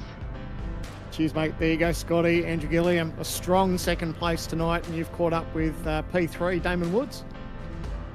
Yep, the youngster finally manages to get up and stand on the podium. It's been a wild old ride in 2025 to get here. Watkins, Glen, finally the track where you managed to walk your way onto the podium. I think you've had a little bit of a wild ride, obviously understanding some of the details and stuff that goes on behind the scenes. I think we just lost Damon for 2 seconds, but got him back. Mate, it's been a bit of a wild old ride for you in 2025. How good does it feel to just get that one off your back? We've locked in. We've finally learned what we needed to learn with this car, with this platform, with the strategy and everything. Finally got the result that we were looking for. Yeah, I mean, it was not a bad race. I'm a bit annoyed that I wasn't able to keep with Andy and Jared at the start. Pace, I think, was relatively decent. I think we're lacking maybe half a tenth to a tenth on the long run as the tyres go away, but I'm still happy with the result. And yeah, considering the first 2 rounds kind of didn't really go to plan, to come back and have all the hard work kind of pay off is a good result. I mean, talk to me a little bit about it, because I spoke to you last year in person, and one of the things I said was, look, what do you want to do? Where do you want to go? And we discussed, was supercars the right pathway? It's taken a long period to get your hands and get everything around it. Endurance programs last year, are you starting to get to the point where you're like, okay, I'm comfortable with the car, I'm comfortable with the package? Is this what we're capable of at the moment? Do you still think, we're just that little bit too far away, there's still more to find here? I mean, I think, to be honest, if there's anything to find, it's going to be in setup. I think my driving's pretty good at the moment. I really kind of figured out the car after Sebring.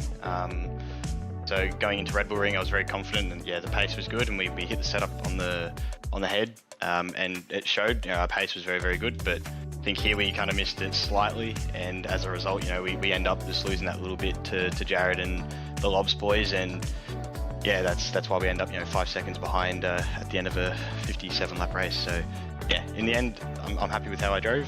It's just need to go away, have a look at the old tuning book, and try and tune her up for the next round of Belle. I think that's an interesting point, is looking ahead. I mean, we're a quarter of the season out of the way now. You look through the rest of the calendar, and we've got a unique one coming up with the return of the Super Sprint format at Belle. We're going to get a couple races there. Is there something on the calendar that you target? You're like, I think this is the track that really suits me, or is it, I just want to put together a good endurance program? What's the target for the rest of the year? I mean, to be honest, I'm just going to take each track as it comes. I'm not really looking at the calendar saying, I'm going to be really, really good here. I mean, I didn't expect to be as quick as I was here. I just put in a lot of hours and got the dock tuned up, and yeah, in the end, got the car in a window where I could drive it on the limit and not detonate the front tyres, which is a really big thing around this track because it is such high, long radius corners. So yeah, looking forward, I think it's just be consistent, put in the hours, and hopefully the results will come. Mate, and finally, the floor is all yours to give thank yous and shout outs that you would like to give. Big thanks to the team at Eclipse. Awesome job, especially Zach Rat helped a lot with putting the setup together for this week. So huge thanks to him, and also the Chiefs boys. We've been working in a bit of a technical alliance the first couple of rounds. So huge shout out to them. I know James and D-Rod have put in a heap of work, especially the first 2 rounds to get us to where we are. So huge thanks to them. Thanks to sponsors as well, 56M Coaching and Lutzu Drive Performance, and also OG Gear. So huge thanks to them as well. And yeah, hopefully we'll come back stronger, and hopefully it's 2 places better. Mate, I'm really curious about that, because just the way, this is just a personal note, just talking to you at the moment, you sound a little bit flat. Like 3rd place, you sit there and you go, yeah, that's actually probably, we finally got everything together. But are you actually a little bit disappointed with 3rd place? Fractionally. I mean, just the fact that I felt very, very strong with my race pace, and to then still have Jared, pull out a 10th on a lap on me is a little bit disheartening. I know Jared's an unbelievably good driver, and it's shown with him doing PESC and being at the front of the supercar tables for so long. But I like to think that I'm a decent driver, so not being able to match the front boys, even if it is only half a tenth to a tenth, it's something I want to try and get to. And especially coming from the GT side of things, where for a long time we've been able to compete with the front guys, and match the likes of Redline and be quicker on my day. So it's a little, as I said, a little bit disheartening just because I'm not able to match the fastest there is. But as I said, we'll keep working, and hopefully we'll be able to come to the next couple of rounds, and we've found that pace, and we can have a run against the Lobs boys. Hey mate, look, so long as it's used as fire, that's the big question that we're sort of taking for there. I mean, the big thing that I'm sitting here and going is, yeah, look, you've got the talent and other things, but this is a completely different format. The fact that you're at the front, you're already competing, take the P3. Yeah, that's a big swing. That's something that we've nailed. So, hey man, take it whatever way you want. But yeah, I think like that fire under yourself is the big key. yeah, I think that's what's going to happen, mate. So yeah, cheers, appreciate it. Righto, ladies and gentlemen, that is going to wrap us up in terms of the podium celebrations here tonight from Watkins Glen. Next time out, where are we looking? We mentioned it. It's the return of the Super Sprint. Detroit Belle Isle doesn't really play itself really all that well into single format racing, into the 200 kilometre and to 250 kilometre variety that we've seen from the first 3 rounds this year. Wasn't on the calendar in a Super Sprint variety, is back on the calendar. We're going to get multiple starts, Sandman, and we've seen lining the tyres up on the run to turn 1 is a big thing that you've got to avoid. You've got to do it more than once next time out. Yeah, it's going to be absolutely interesting. A little bit of a different format, like you said. So 2 races throughout that race weekend at Belle Isle.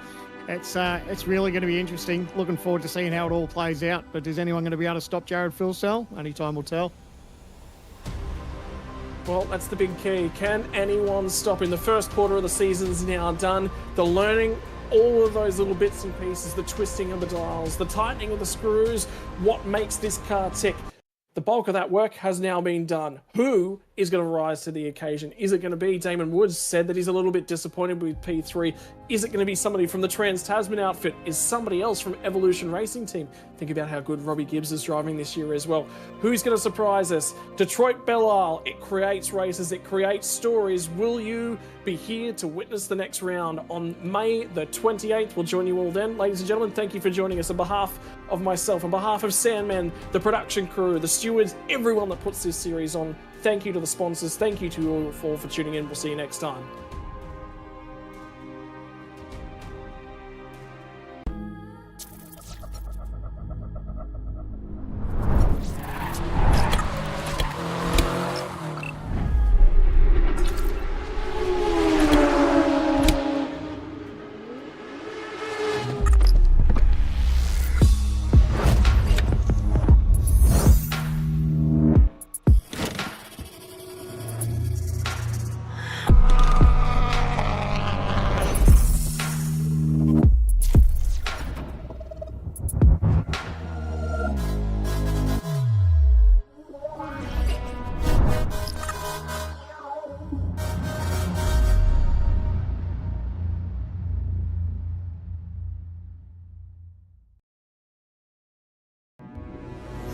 We are gaming fanatics.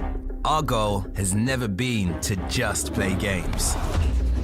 We think it's much better to feel like you're actually in the game. This feeling is what drives us as we create world-class gaming chairs. Our one aim, give you a brand new gaming experience. Help you move in perfect sync with everything on screen. Make sure you're having a ton of fun. It took us decades to achieve this, and we're still not satisfied. Every day, we wake up to get better. We'll never stop designing the very best to help you be your best. When it's all said and done, our job's only done if you're in full flow and focused on your victory. May you win, and win big.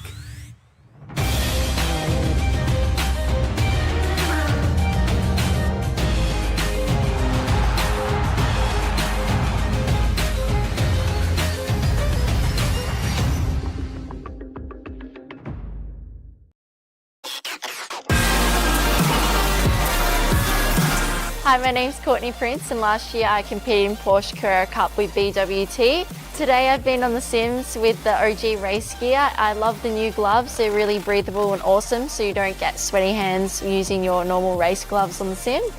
The socks are also really good. You don't get sore feet on the sim. I also think in training they'll be really handy as well.